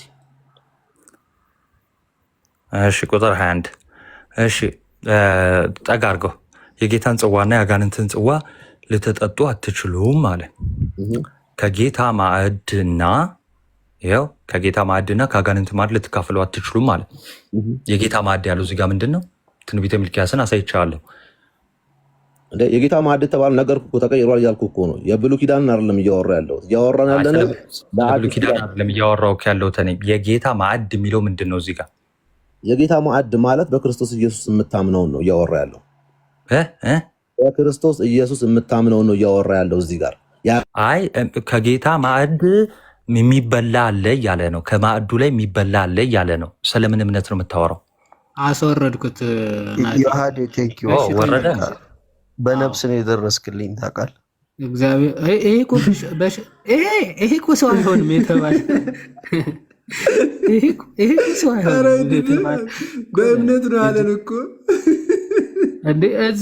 እዚህ ሲመጣ ተቀይሯል፣ በመንፈስ ሆኗል ይለኛል እንዴ። ምን አይነት ከዛ ላይ ሄደ ስጋና ደግሞ የምንባርከው የበረከት ጽዋ ምናምን የሚለው የምታሳይ እሱ ራሱ በመንፈሳዊ ነው የምትበላው ይላል። ይሄ መንፈስ እርኩስ መንፈስ ስላደረበት መንፈስ ይላል።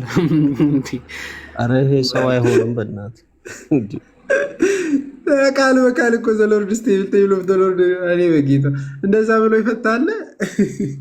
እንዲያውም ራሱ በመዝገበ ቃሉ ራሱ እኮ ቃል በቃል ነው የተቀመጠው። በጌታ የጌታ ማዕድ ተብሎ የተቀመጠ ቃል በቃል በቃ መጽሐፍ ቅዱስ ማህበር ያስቀመጠው ቅድም ያሳይታል ላይ አይደል?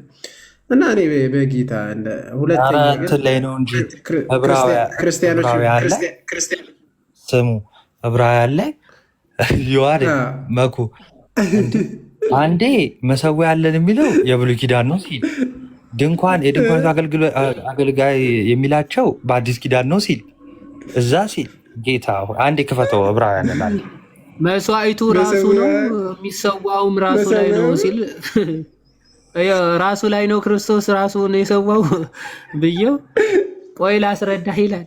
እኔ መጀመሪያ እንደዛ አላልኩም። እንደዛ ብሎ ባይዘው የወረደው ቅድም መሰዊያውም መስዋዕቱም ራሱ ነው አለ። እሺ ስለዚህ ክርስቶስ ራሱ ላይ ነው ራሱ መስዋዕት የሆነው ብዬ ስጠይቀው አይ እንደዛ አላልኩም እንደዛ። ከዛ ደግሞ አሁን መንፈሳዊ ነው የሚል አመጣ ማለት መንፈሳዊ ብትል ራሱ ክርስቶስ ማለት ሊትራሊ መስዋዕት ሆኗል ወይስ መንፈሳዊ ነው? እሱ መስዋዕቱም መንፈሳዊ ነው እንዳትለኝ ጌታ ሆይ። በዕለተ ዓርብ የተሰራው ስራ ራሱ መንፈሳዊ ነው እንዳትለኝ ማለት ሊትራሊ ከተሰዋ የተሰዋበትም ሊትራል ነው ማለት ነው አይደል? ነው ወይስ የተሰዋው መንፈሳዊ ነው? አልተሰዋም በመንፈስ ነው የምትረዳው። ያ መስዋዕት ሲል ሊትራል አይደለም በመንፈስ ነው የምትረዳው ካልክ ተሰውቷል ሲባልም አልተሰዋም ዝም ብለህ ኢማጂን ልክ ግኖስቲክ ሄረሲ ውስጥ ትገባል። እንደዚህ አይነት ክህደት ወደ ግኖስቲክ ሄረሲ ቀጥታ ይወስዳል። ክርስቶስ የተሰቀለ መሰላቸው እንዴ? ቁርአን ጠቀሰ አንተ ብሩኪ። ከእስልምና ከቁርአን መሰል የሚያነበው አብዛኛውን ጥቅሱ ለእነርሱ ተመሰለባቸው አልሰቀሉትም አልገደሉትም የሚለው ጥቅስ አንብቦ ይመጣና መሰላቸው እንጂ አልተሰቀለም እንዳይል ፍሩና። ኤኒዌይስ ናቲሻ ሀሳብን ጨርስና እንደ ጀግና ጨማቂ እኮ አሁን የምትልህን አሳጣው እኮ ማለት ነው የሚያናድድ። ያ እንደዚህ ልክ እንደዚህ አይነት ሲመጡ አሮን ነው እንግዲህ እንትን ኦፌንድ አድርጌ ከወደ ወንድማችን ከስር ያለው በጣም ይቅርታ፣ ግን የሆነ አመጣጣችሁ እንደዚህ ከሆነ ከዚህ በኋላ የምንቀበላችሁ በዚህ መልክ ነው የሚሆነው ማለት ነው። ግን ኤኒዌይስ ወደ እንትኑን ጠቅለል ላድርግላችሁ ማለት ነው።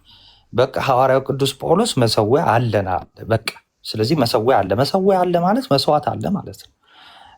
በብሉይ ኪዳንም መሰዊያ አለ፣ መስዋዕት አለ። በአዲስ ኪዳንም የብሉይ ኪዳን ጥላ እንደመሆኑ መጠን በአዲስ ኪዳንም መሰዊያ አለ፣ መስዋዕት አለ። ግን ይለያያል። አገልግሎቱም ሁሉም ነገር ይለያያል። የአዲስ ኪዳኑ ሰማያዊ ነው፣ አማናዊ አገልግሎት ስለሆነ በክርስቶስ የተፈጸመልን ማለት ነው። ኦኬ። ስለዚህ አገልግሎቱ ይለያያል። የብሉይ ኪዳኑ መስዋዕቱ ምንድነው? እንስሳ ነው። የአዲስ ኪዳኑ ደግሞ መስዋዕቱ ምንድን ነው? የጌታችን የመድኃኒታችን የኢየሱስ ክርስቶስ ስጋና ደም ነው። ይህንን የቆሮንቶስ መልእክት ጠቅሰው በነገራችን ላይ ሉትራን አልታር ወይም ደግሞ መሰዊያ እንደሆነ ይናገራሉ ማለት ነው። ይህንን የፕሮቴስታንት ስኮላር የሚባሉትም ታላላቅ ስኮላር የሚባሉትም ባይዘዌ እንደዚህ ነው የሚያምኑት፣ አልታር እንደሆነ ወይም ደግሞ መሰዊያ እንደሆነ ማለት ነው፣ ወይም የጌታ ስጋና ደም የሚቀርብበት እንደሆነ። ኤኒዌይስ ዕብራውያን ላይ ስንመለስ ለዕብራውያን እየነገራቸው ያለው የብሉይ ኪዳኑ ወይ ደግሞ የመቅደሱ አገልግሎት በሌዋውያን በኩል ያለው እንደተሻረ ይልቁንስ በሚበልጠው እንደተተካ እየነገራቸው መጣና ከዛ በኋላ ምን አለ? ይሄው እነዛ ድንኳኒቱ የሚያገለግሉ ወይም ደግሞ ካህናትን ሊቀ ካህናትን እነሱ ስልጣን የላቸውም፣ መብት የላቸውም። በእነሱ ክህነት በኩል የመጣ አይደለም። ይህ አገልግሎት ለየት ያለ ነው ከሌዋውያን አገልግሎት። ስለዚህ መብት የላቸውም። ምን ሊያደርጉ? መሰዊያውን ሊበሉ አለ አላለም? ከመሰዊያው ሊበሉ ነው ያለው። ስለዚህ ከመሰዊያው ላይ የሚበላ ነገር አለ ማለት ነው። ወንድማችን ምንድነው ሲባል ምን አለ? ምንድን ነበር ያለው? እምነት ነው ያለው። ምንድነው? ቆይ ህይወት ራሱ ክርስቶስ ህይወት ሆኖ ልብ በሉ፣ ከክርስቶስ ላይ ህይወት እንበላለን። እንደዚህ የሚባል ነገር የለም።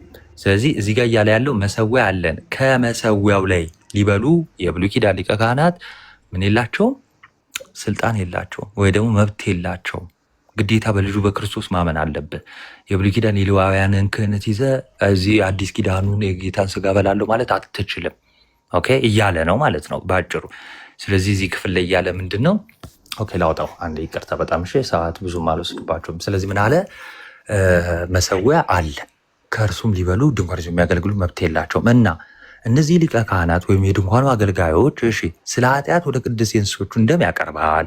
አንድ ሊቀ ካህናት ወደ ደም ያቀርባል። ከዛ ስጋቸው ግን ከሰፈር ውጭ ይጣላል፣ እንትን ይላል፣ ይቃጠላል። የሚቃጠለው ምኑ ላይ ነው? ምኑ ነው? መሰዊያው ላይ ነው። በብሉይ ኪዳን መሰዊያው ላይ ይቃጠላል። ከዛ የተቃጠለውን ነው የሚበሉት። አያችሁ። ስለዚህ እነሱ ስልጣን ያላቸው እያለ ነው። ስጋቸው ከድንኳኒቱ ግቢ ውስጥ የተቃጠለው መሰዊያው ላይ፣ ከዛ ከመሰዊያ ነው መብላት የሚችሉት የነበረው። ስለዚህ እኛ ግን አሁን ከመሰዊያው ለመብላት ምን አለ? መብት አለን። ኦኬ መሰዊያው ክርስቶስ አይደለም። መሰዊያው ታቦት የምንለው ወይ ደግሞ ሆሊ ቴብል አልታር የምንለው ነው፣ ወይ የጌታ ማዕድ የምንለው ነው። እሱን ደግሞ ሚልኪያስ ላይ አሳይቻችኋለሁ። ያንን መሰዊያ ምን ብሎ ይጠራዋል? የእግዚአብሔር ገበታ፣ የእግዚአብሔር ማዕድ ይለዋል። ቆሮንቶስ ላይ ምን ብሎ ይጠራዋል? የጌታ ማዕድ ይለዋል። በነገራችን ላይ የሰይጣን ማዕድም አለ። የሰይጣን ማዕድ ደግሞ ምንድን ነው? ለሰይጣን መስዋዕት የሚቀርብበት ማለት ነው፣ መሰዊያው ማለት ነው። ለሰይጣንም መስዋዕት ያቀርባሉ። ስለዚህ ያንን መሰዊያ የሰይጣን ማዕድ፣ የአጋንንት ማዕድ ይለዋል። ስለዚህ የጌታ ማዕድና የአጋንንት ማዕድ ይለያያል። የጌታ ማዕድ ምንድን ነው ሲባል ሰምታችሁታል? ምንድን ነው ያለው?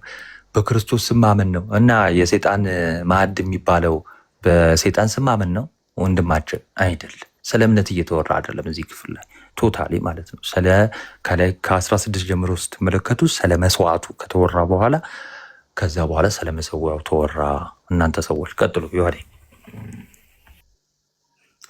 ቃሎት ያሰማልን። ይዋዴ እናትሽ ይዋዴ ሀሳብ ትሰጣለህ። ሜቢ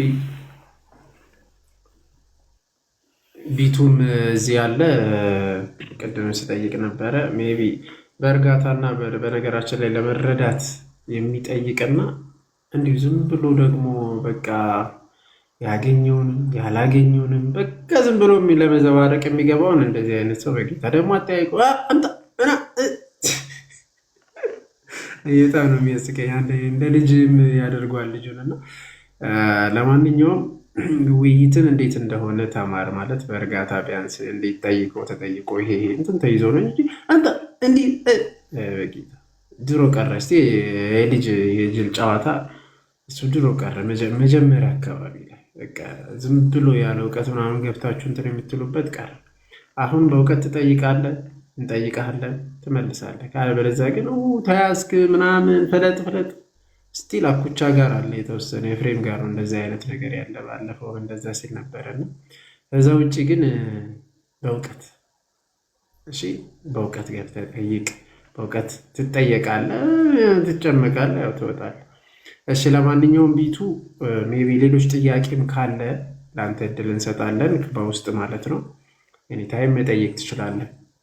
ክርስትናን ማወቅ ከፈለግ፣ ቤተክርስቲያንን ማወቅ ከፈለግ ወደዚች ቤተክርስቲያን ጌታ ይረዳል፣ ትቀላቀላለህ። እውነታውን አውቃል። በነገራችን ላይ ብዙ ፓስተሮች ብዙዎቹን ከቤተ ክርስቲያን ያስወጡበትና ሚስ አንደርስቱድ አድርጎ ከቤተ ክርስቲያን የለዩበት አንደኛው ቅዱስ ታቦት ነው ወይም መሰዊያ የምንለው። ታቦት ማለት አሁንም በድጋሚ በአዲስ ኪዳን ታቦት የምንለው እኛ መስዋዕት ማለታችን እንጂ የብሉይ ኪዳን ታቦት እያልን አይደለም፣ ልንለው አንችልም፣ አይባልም ማለት ነው። ለምን መሰላችሁ? የአዲስ ኪዳን እና የብሉይ ኪዳን ልዩነት አለው። ይሄኛው በክርስቶስ ደም፣ ያኛው የእንስሳት ደም፣ በጣም ልዩነት አለው ማለት ነው። እዚህ ላይ በኦርቶዶክስ ከእስራኤል የመጣም ታቦትም አለ።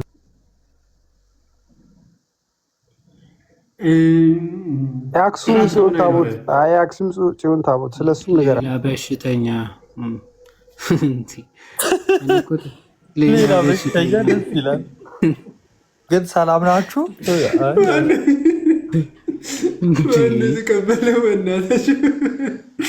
በሌላ አካውንት ራሱ ነው እንደ ዋዴ ቃዶሽ አረሱ አይደል? ሌላ ናሬ ሳይሉ ሰድ ሲባል ተጠርቶ መጥቶ ካስ ይሄ ራሱ ሬሳ ነው። ስነ ስርዓት አይ መንፈሳዊ ነገር ለጨዋታ ነው። ስነ ስርዓት ላለው ቆይ አንተ እያወራው አይደል? እንዲህ ዝም ብሎ ዘው ተብሎ ስነ ስርዓት እያወራ ነው። ሰው እያወራ መሀል ላይ ገብቶ አውርቶ ስለ ስርዓት ሊያወራ ነው። በፈጣሪ አይደለም። እኔ የብሉይ ኪዳን ታቦት በኢትዮጵያ አይደለም። እኔ አትበላው ቆይ ላውራ። ለምን የምታደርገኝ? የብሉይ ኪዳን ቆይ ዝም በላ። መጀመሪያ እያወራን አይደል? እኛ ሰው አይደለንም? ምንድን ነው ምን መስል ስታይ ምን ይመስላል? በጌታ ስም እያወራን አይደል? እንዴ ዝም ብለህ ከፍተህ የምትገባው እንዴ? አይምሯችሁ እንዲህ ስታችሁ ነው እንዴ የምትገቡት? እኔ በጌታ ስም አንዴ አስተውል እንጂ እያወራን ነው። ሰው ስትጠየቅ ቃዶ ስትባል አቤት መጠየቅ ትችላለህ። እንዲህ ሰው አይመስልም እዚህ ቁጭ ያለ በጌታ ስም እና ለማንኛውም ሊጨርስላችሁና ትጠይቃለህ እንጠይቃለን። ቆይ ቃዶች መጀመሪያ እና ለማንኛውም የብሉይ ኪዳን ታቦት ለአዲስ ኪዳን አገልግሎት አይውልም። ለቅርስነት አንድ አለ፣ ኖረ አልኖረ ለአዲስ ኪዳን ማለትም አሁን ላለ ነው ሌላ ጥቅም ፋይዳ የሚሰጠው የለም። በነገራችን ላይ የብሉይ ኪዳን አሁን ላይ የጌታ ስጋና ደም የብሉይ ኪዳን ላይ አይሰዋም። የብሉይ ኪዳን ላይ አይሰዋም። የአዲስ ኪዳን ታቦት ስላለን ማለት ነው። እርሱም ሐዋርያት ያላቸው መስዋ ወይም መሰዊያ የምንለው በአማርኛው፣ በግዕዙ መስዋ ይላል። አልተር በእንግሊዝኛው፣ በግሪኩ ትራፔዛ ኮሪው የሚለው ማለት ነው። እና ቅድም እንዳሳያቸው ብዙ የጴንጤ ቸርችም ጭምር አለን ብሎ የሚያምኑበት ማለት ነው። ብዙ የጴንጤ ቸርቾች ሉተራን፣ አንግሊካን፣ ሜቶዲስት፣ ቸርች ኦፍ ኢንግላንድ ብዙዎቹ መሰዊያ አለን ብሎ ነው፣ አልተር አለን ብሎ ነው የሚያምኑት። ቫሊድ ባይሆንም ማለት ነው። ቫሊድ ብለን አንቀበልም። እኛ ቤተ ክርስቲያን፣ የጌታ ቤተ ክርስቲያን እውነተኛውን መሰዊያ ወይም ደግሞ እውነተኛ የጌታ ስጋና ደም የሚሰዋበት አላት ማለት ነው። ያ አላት እና ለማንኛውም የዋድ የምትለው ነገር አለ። ቆይ አንድ ጥያቄ ነበረኝ እና አሁን ከእስራኤል የመጣ ታቦት አለ ኦርቶዶክስ ብላ የምትለው ስለሱም ንገራታ። ስለሱ አይደለም፣ እሱ የሐዲስ ኪዳን ታቦት አይደለም። የብሉይ ኪዳን ታቦት ኢትዮጵያ አክሱም አለ ተብሎ ይነገራል አይደል? ስለሱም ንገራ። ስለሱ አይደለም አማርኛ እና እሱ ታቦት አይደለም ኢትዮጵያ ውስጥ ያለው የብሉይ ኪዳን ነው። እኛ ስለ ብሉይ ኪዳን አይደለም እያወራን ያለ ነው፣ ስለ ሐዲስ ኪዳን። እና እሱ ለምንም አያገለግልም? አዎ በሐዲስ ኪዳን አገልግሎት የለውም፣ የመስዋዕት አገልግሎት የለውም። በቃ ከእግዚአብሔር የተሰጠ እንደመሆኑ ለበረከት ኦኬ፣ ልትባረክበት ምን ያደርጋልና ያኛው ካለ አሁን ቆይ አብዱል ቃድር ቆይ አንዴ፣ እሱ አሁን የሐዲስ ኪዳን መሰዊያ አይደለም፣ አንድ ነው ያለው። እሱም በቃ ለበረከት አክሱም ጽዮን አለ። ቻው እዛ አክሱም ጽዮን ራሱ አይሰዋበትም። በነገራችን ላይ አይሰዋበትም ማለት የክርስቶስ ስጋና ደም የሚሰዋበት መሰዊያ አይደለም። እሱን አይደለም እያወራን ያለ ነው በሐዲስ ኪዳን። ጨርሰናል። ስለዚህ እዛ እንዳገባ። እሺ አሁን መሰዊያ አለህ ወይስ የለም? ቃዶሽ መሰዊያ አላችሁ? ምክንያቱም አንተ የግል ቸርች ስለሆነ ያለ አለህ የለም ልበል። የግል ቸርች የሚባል ነገር የለም። ምንድን ነው የሚሰዋው? መጀመሪያ ንገረኝ። የሚሰዋ ነገር መሰዊያ አለህ የለህም? ስለአንተ እኮ ነው መሰዊያ ማለት ምንድን ነው የሚሰዋበት? ንገረኝ መጀመሪያ። መሰዊያ አለ የለም? የሚሰዋ ነገር ስለሆነ አንተ የምታውቀው እኔ እንጂ እንቁራሪትም ሰዋበት። እኔ ምን አቅላለሁ? የአንተ መሰዊያ ለአጋንንት ምን እንደምታቀርብ መሰዊያ ማለት ያው እኛ ብለን የምንለው ምስጋና ነው። ምስጋና የምንሰዋበት አለ። መሰዊያ አለህ ወይስ የለም? መሰዊያ የምንሰዋበት ንገረኝና መልስላለሁ። ችግር የለውም። ስለ አንተ እኔ ነኝ እንደ የምነግርህ። መሰዊያ አለህ ስልህ ንገረኝ። ምንድነው የምነግርህ? እንደ አትጠይቀኝ። መሰዊያ ምን ሊሰዋበት ነው? መሰዊያ ቢኖረን ንገረኛ መጀመሪያ። ስለዚህ የለህም ነው መሰዊያ ምስጋና የምንሰዋበት አለ ነው። እኛ ራሳችን መሰዊያ የለህም ወይ አንተ? እኛ ራሳችን የእግዚአብሔር መስዋዕት ነን። አንደኛ ሮሜ ምዕራፍ ሮሜ መልእክት ልመልስልህ። ቆይ ሮሜ መልእክት ያው ራሳችሁን ቅዱስና ሕያው መስዋዕት አድርጋችሁ አቅርቡ ተብሏል። መጀመሪያ አለ። የአዲስ ኪዳን መስዋዕት እኛ ነን ብራዘር። ከኛ ውጪ ሌላ መስዋዕት የለም። ተፈለግ ሮሜ ምዕራፍ 12 አንተ ጤነኛ አይደለም። አማርኛ አይችልም እንዴ? ምንድነው የምትሰዋው? ማን ጠየቀ? አለህ የለህም ስትባል ወይ አለኝ ወይም የለኝም ነው የሚባለው። መሰዊያ እኛ ነን እኮ። አለህ የለህም ማን ነው? ማን አለ እንዴ? ምን አልገባኝም። ለምን ግን ታች ዮሐዴ አይግባም? ያኛው መሰዊያው ኢየሱስ ነው ይላል፣ ይሄኛው እኛ ነን ይላል። ወይ መጀመሪያ አለው የለውም እኮ እስቲ መልስ። አንዴ አለህ የለም። አይ አንደኛ ሮሜም አማኑ አንደኛ ሮሜ ያልኩት ይቅርታ፣ ሮሜ መልእክት ምዕራፍ 12 ቼካል። አረበ ሮሜ መልእክት ይቅርታ ዮሐዴ፣ ቅድም የሮሜ መላእክት አልክ፣ ዝም አለ። አሁን አንደኛ ሮሜ አልክ፣ ዝም አለ። ቀጥሎ ምን ልትል ነው? ብራዘር አይ ተወበቃ ለማንኛውም ሮሜ መጽሐፍ አውጣና ችግር የለውም እናያለን። በዛ ላይ አንደኛ ማን ነው አንደኛ ያልኩት ሆነ ደግሜ ምን ተብለህ ነው ሮሜ የምትለው? ቆይ እኔ እኮ ኧረ ተረጋጋ እስኪ። ምን ይሆንክ ነው?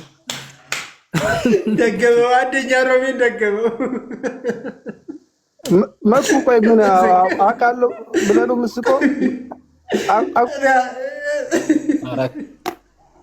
ከአንተ የሜዳ እያበድን ቢያቀል ምንድነው አውቃለሁ ብለህ ነው ወይ የምትስቀው የምትለው? ይቅርታ አድርግልኝ።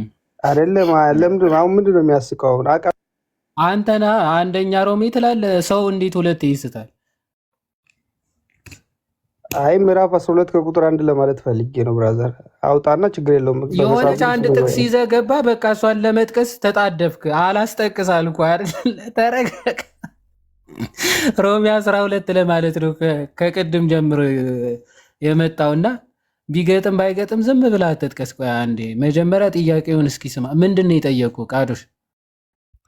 ኦኬ መሰዊያ አለ ብለህ ነው የጠየቀኝ። መጀመሪያ ምን የሚሰዋበት ጠይቄያለሁ፣ መልስልኝና ከዛም በኋላ ነገር አለኝ ወይም የለኝም እስኪ በል። መሰዊያ አለን አልኩ እኮ ብራዘር። እኮ በዛተ በስማማ አሁን ትሰማለህ፣ እየሰማ ነው። እሰይ ተመስገን አለን። ምንድን ነው መሰዊያችሁ? ራሳችን ነን።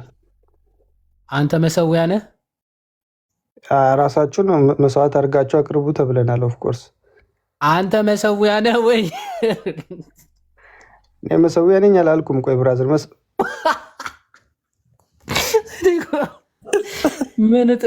ምን አይጸሳሽ?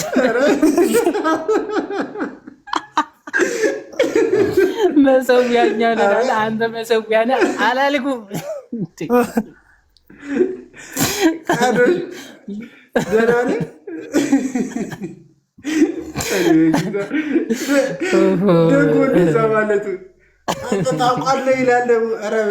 አይ ስቃችሁ ጨርሱና ከዛም በኋላ እናወራለን። እንደ ህፃናት ተሰብስቡ። የሳቅ ሰዓት ስለሰጠ ራሱ እናመሰግናለን። አንተ ጥሩ ሰው ነህ። እሺ መሰዊያ አላችሁ? አዎ መሰዊያ አለው። አንዴ ስቴፑን እስኪ አንዴ ቆይ መሰዊያ አላችሁ ወይ? አዎ አልክ አይደለ? ከዛ መሰዊያው ምንድን ነው? እኛ ነን አልክ። አንተ መሰዊያ ነህ አላልኩም። ያኛው ደግሞ ቀድሞ የነበረው ብሩክም ገባ። መሰዊያ ማን ነው? ክርስቶስ ነው። እሺ መሰዊያ ክርስቶስ፣ መስዋዕቱስ ክርስቶስ። ስለዚህ ክርስቶስ ራሱ ላይ ነው የሰዋ አላልኩም። እሺ መሰዊያ ማን ነው? ክርስቶስ አላልከኝም? አላልኩም። እንዲህ ነው ከራሳችሁ ጋር የምትጋጩት። ወይ አንተ መጠ መሰዊያው ማን ነው ስትባል እኛ ነን አልክ። አንተ ብራዘር ቆይ አንዴ ይዋለ የአዲስ ኪዳን መስዋዕት ከጠየቀኝ ኦልሬዲ አንዴ ተሰውቷል። ሌላ ሰው መስዋዕት የለም። ቅዱስ አንዴ እየጻፈን ካልሆነ እናንተም ባይዘው እሺ መሰዊያ አላችሁ? መሰዊያ ኦፍ ኮርስ አለ ነው የምንሰዋበት፣ ምስጋና የምንሰዋበት አለ ነው። እሺ ቆይ አንዴ ከፍ ላድርገውና ይሄ ነገር በትልቁ እንዲታየን እየጻፍን እንጂ አልተቻላችሁም እኮ በቃ መሳት ያወራችሁት መሳት ራሱ አልተቻላችሁም። እና እሺ አንዴ ይሄን ቁጥሩን ስንት እናድርገው መሰለ? 20 ምናምን 36 40 አድርገው 40 ላድርገው። ወርድ ላይ አራገል ወርድ ባካይሰር ለዛ ነው ሰሌክት ማድረግ አለብኝ። ይሄ አያሳድግም። በስክሪፕቶ ለምን አንጽፈው? ቆይ እኔ እጽፍልሃለሁ እዚህ ጋር አለ። እሺ መልኩ ጻፍ በቃ። እሺ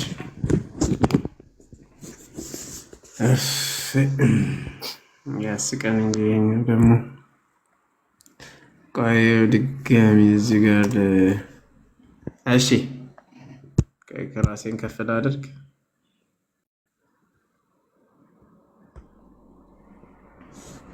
እሺ ቀጥል። እሺ ቅዱሳውን እንጀምርና በደንብ አስተውል። መሰዊያ አላችሁ?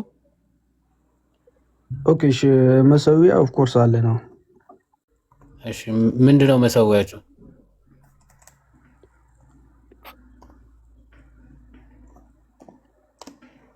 እሺ መሰዊያው ምንድን ነው? መሰዊያው ማለት አልገባኝም፣ ግልጽ አድርግልኝ። አለን ያልከው አረ አይ ሙድ እየያዘ ነው እባክህ። ናቱ ቆይ ከእንቅልፍ ሰዓት ነቃ ገብተህ እዚህ አረ ወረደማዘር ነው ዴ ቀልደኛ። እኔ ደግሞ አይኔን እያሻው ማዳመጥ ታውቃለህ። ምንድነው? ምን ማለት ነው? መሰዊያ ይላል እንዴ? አለን ያልከው ምንድነው? መጀመሪያ አለን ምንድነው? እሱ ግን ያለ አይ እንትን መልስ አለ ያልከው መስሎት እንዳይሆን አይደለም። ስማ መሰዊያ አዎ አለን፣ ግን ምንድነው እሱ ነገር እያሉ ሰምቻለሁ። አለን ላስገባ የምር ትንሽ እንዝናና ከመተኛታችን በፊት። ለምንድን እያዛገ ነው መሰለኝ እኮ ባይዘው። ኧረ እያዛገ ነው አንተ። ይሄንና በለጠን ብሩክን ማመን ጊዜን ማባከን። በየአዲስ ዓመቱ ማርቆስን የመሳሰለ ሰው ይመጣል ታውቃለህ። በስመ አብ እየታደሱ ቅርጻቸውን እየቀያየሩ ይመጣሉ፣ እየለዋወጡ ይመጣሉ። እንዴትስ እንደዚህ አይነት ቅርጽ ልትይዙ ቻላችሁ? እውነት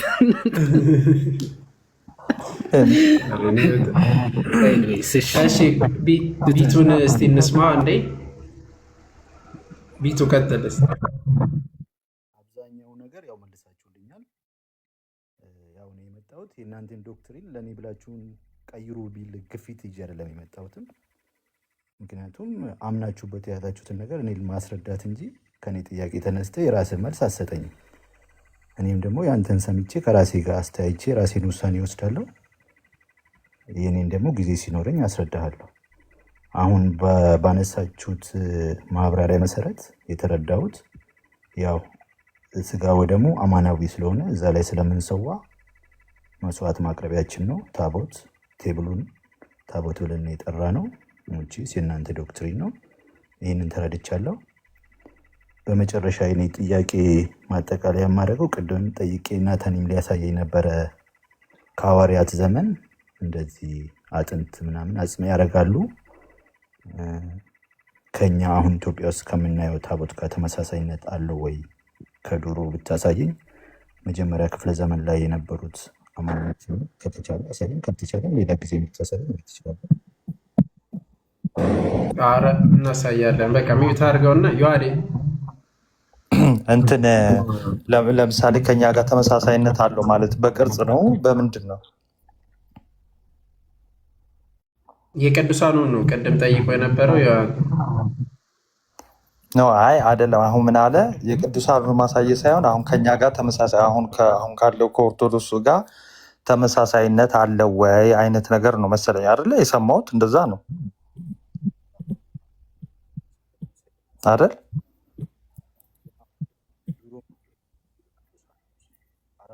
ድምፅ አይሰማም።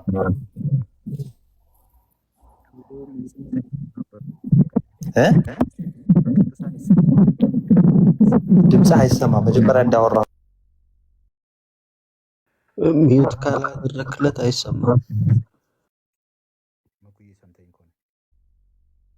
ድሮም በቅዱሳን ይሰይማል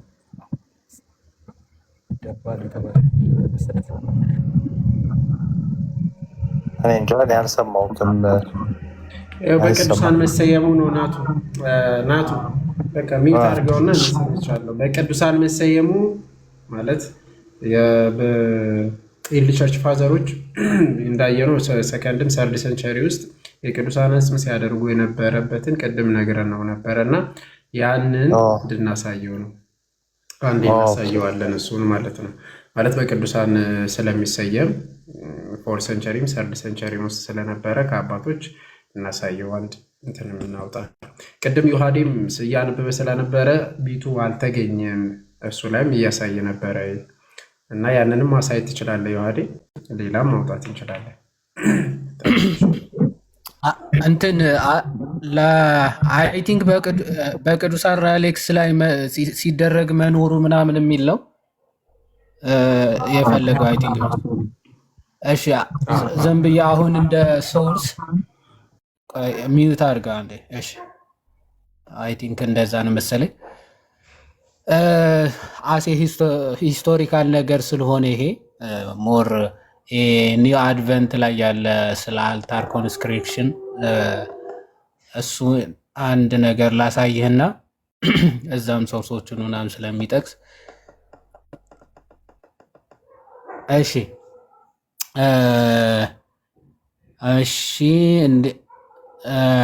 ኦኬ።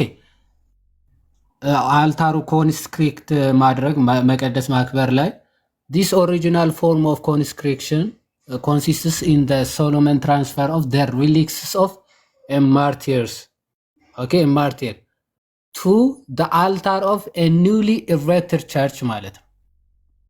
በጥንታዊቷ ቤተ ክርስቲያን ምንድነው የሚደረገው? ኮንስክሬት ሲደረግ አልታሩ ወይም ደግሞ መሰዊያው ምን ይደረጋል? at the times of consecration ወይም ደግሞ በሚቀደስበት ሰዓት ማለት ነው። ምን ይደረጋል? ትራንስፈር ይደረጋል። የአንዱ ቅዱስ አጽም ከአንድ ስፍራ ወደ አንዱ ስፍራ። ለምሳሌ አውግስቲን ይጠቅሳል የሴንት ስቴፈን ወይም ደግሞ ቀዳሚ ሰማዕት የስጢፋኖስን ሪሌክስ ወዴት ነው ተቀብለው አቀባበል እንዳረጉለት ብዙ ቸርች ኢስታብሊሽ ሲደረግ ማለት ነው። አዲስ ቤተክርስቲያን በሆነ ሀገር ሲመሰረት የአንዱ ቅዱስ አጽም ይመጣል፣ ከዛ እዛ ይደረጋል ማለት ነው። እዛ መሰዊያው ላይ ይደረጋል፣ የእሱ መታሰቢያ ይሆናል ማለት ነው። እና ምን ይደረጋል? ሶሎሞን ትራንስፈርስ ኦፍ ዘ ሪሊክስ ኦፍ ኤ ማርቲር የአንድ ሰማዕት አጽም ወደዛ ቱ ዘ አልታር ማለት ነው። of a newly erected church, the translation of the bodies of ለምሳሌ የሴንት ግራቪሰስ and ፕሮታሲየስ የሚባሉ አሁን የነዚህ ቦዲያቸው ወይም ደግሞ ሪላክሲያቸው አዲስ ቤተክርስቲያን ምናምን ሲመሰረት ሪላክሳቸው እንደተወሰደ ማን ተጽፏል? ሴንት አምብሮስ ኦፍ ሚላን ማለት አዲስ ቤተክርስቲያን ሲመሰርት ከግራቪያሲየስ የሚባልና ፕሮታሲየስ የሚባሉ ሰማዕታትን የእነሱን ሪሊክስ ወይም ደግሞ አጽማቸው ቅዱስ አጽማቸው ወስዶ እንደተጠቀመ ይነገራል። ኦኬ ኢት the first ሪከርድድ ኤግዛምፕል ኦፍ ዲ ካይንድ ማለት ሪከርድ ያደረገው በሴንት አምብሮስ ኦፍ ሚላን በጽሁፍ ደረጃ የተጻፈ ይገኛል ማለት ነው። አምብሮዚያን ባሲሊካ ሶርሱ አምብሮዚያን ባሲሊካ ላይ ቼክ ማድረግ ይቻላል ማለት ነው። ኦኬ በት ሳይት ትራንስሌሽንስ ኦፍ ዘ ሞርታል ሪሜንስ ኦፍ ማርቲርስ ዌር አት ዲስ ታይም ኤንድ ሎንግ አፍተርዋርድስ ኦፍ ሬር ኦከረንስ ማለት ነው። ከዛ በኋላ ግን የቅዱሳን ሪሊክስ መጠቀም ከዚህ ከአምብሮስ ወደ ከአራተኛ ከአምስተኛ ከዛ በኋላ እየቀነሰ ሬር እየሆነ መጥቷል።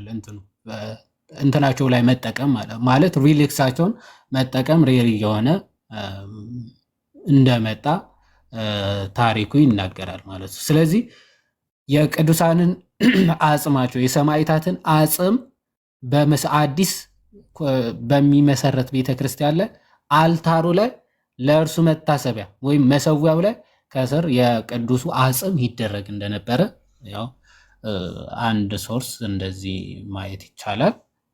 የቅዱሳን አጽም በሚገባ ይደረጋል። ለዛ ቅዱስ ደግሞ ምን ይሆናል ማለት ነው? መታሰቢያው ኦኬ የጻድቅ መታሰቢያ እስከ ዘላለም ነው ተብሎ እንደተናገረው እና በቤቴና በቅጥሬ የማይጠፋን የዘላለም ስም እሰጣቸዋለሁ ብሎ እግዚአብሔር ቃል ኪዳን እንደሰጣቸው ሰማዕታትን የነሱን አጽም ለመታሰቢያነት ምን ይደረጋል ማለት ነው? እዛ መሰዊያው ላይ ከስር ይደረጋል ማለት ነው። ከስር ይደረጋል። ከዛ ከላይ ታቦቱ ይዘጋጃል። እዛ መስዋዕት ይደረጋል ወይም መስዋዕቱ ይቀርባል ማለት ነው። እንደዛ ነው ቢቱ ታሪኩን ለማሳየት ያህል። ቅድም ግን አሳይተናል እንዴት እንደሚቀብር እንዴት እሺ ቀጥል። አመሰግናለሁ። ከድሮም አለ ማለት ነው ማያያዝ ከቅዱሳን ጋር የሚለውን ተረድቻለሁ። እያወራ ከሆነ ድምፅ ታፍኗል። ለእኔ ብቻ ነው የሚሰማኝ ማለት ነው። ለእኔ ግን እየተሰማህ ነው ለአንተ? በትንሹም ቢሆን ይሰማኛል። ግን እሺ ቀጥል። ናቱ ይሰማሃል? ይህን የሚያህል ኤርፎን አድርገህ በሆዴ ያሰብኩት ሁሉ አለመሰማቱ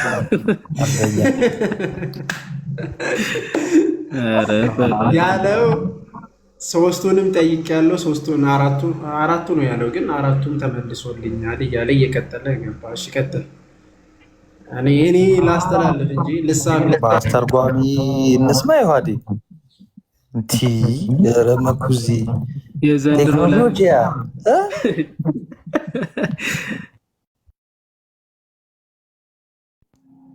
ከየት ነው ያስመጣት? እያወራ አይደለም። ከየት ነው ያስመጣት? ግን እቺ ነገር ለኛም ሀሳብ የሚያሰማ ከሆነ ከባድ ነው እኮ ፓይለት መስላት ታያትም። በነገራችን ላይ እግዚአብሔር ቢፈቅድ በቅርብ ጊዜ 3 ሰው ይጠመቃል። ስለዚህ ከየት ነው ያስመጣ ሆነ ያለ እኮ እሱን ልናገር። የነ ብሩክ ተጋባብህ እንዴ አንተም? ፈቃዶች አማት ባንተ አያያዝ ኧረ አንተ የምር አራውንም እያለፈ ነው ሳየው ማለት ነው። እንትን ትዝ አላለም? ይዋዴ ዜማ ናወቋ ዲጄ ሉና የሚለው ዲጄ ሉና ዜማ ላሪክስ ነው የኛ ዜማ ድንገት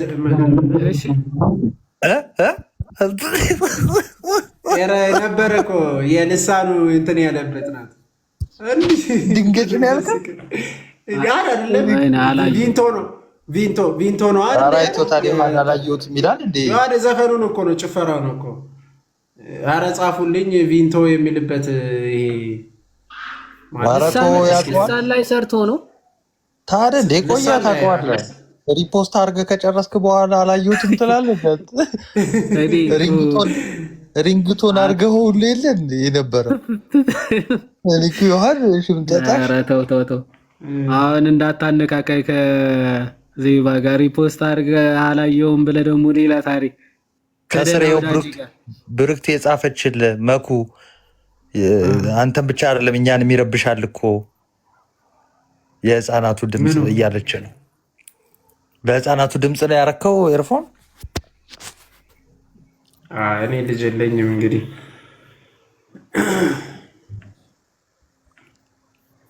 ቀጥል በቃ ሀሳብ ቢቱ ቢቀጥል መስሚያ ድፍን ነው እንዳለው ደፍነ ልትሰማ አርጋጁላ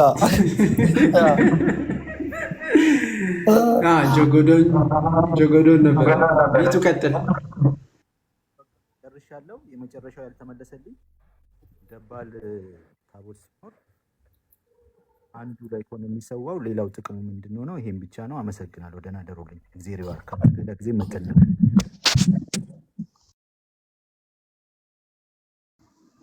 አሁንም በምልክት አሳይተናል። እንዲህ ስትል አልሰማችሁትም? በምልክት ወረዲ አንተ እንዲህ ስትል ሰምተናል።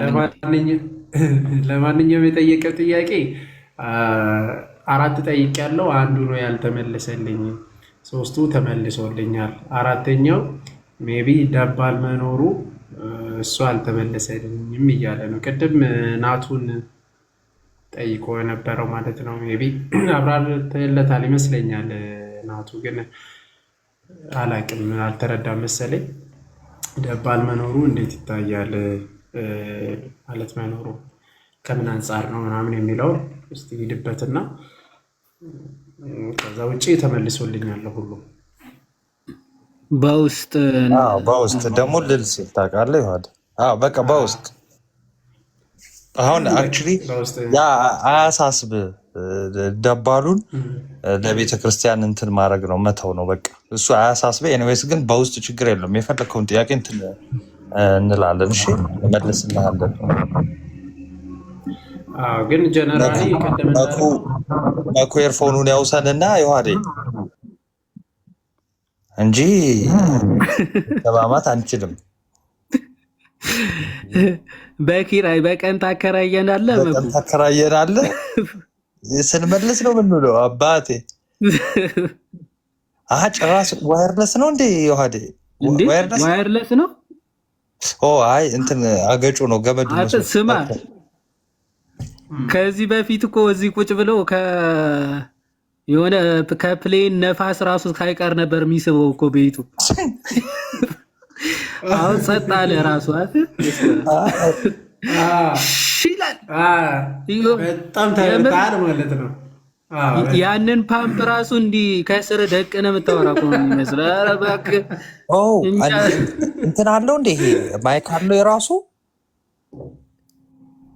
አስተካካለች። ኖይዝ ሪዳክሽን አለው። ኖይዝ ሪዳክሽን ምንድን ነው? በራሱ ማለት ነው አስዋትን ሪዲዩስ የሚያደርግ ማለት ነው እኮ ለአንተ ነዋ። አሁን እኮ ህዝቡ እየተቸገረ ያለው እዚህ እኮ እንዴት እዚህ ይሰማል እኮ እዚህ ጨዋቱ አይሰማማ። ጨዋቱን ምኑ አንተ ከዚህ በፊት አታውቀውም እንዴ? መኩ አንተ ጋር ቬንቲሌተር አለ፣ ሄሊኮፕተር ገብቷል ምናምን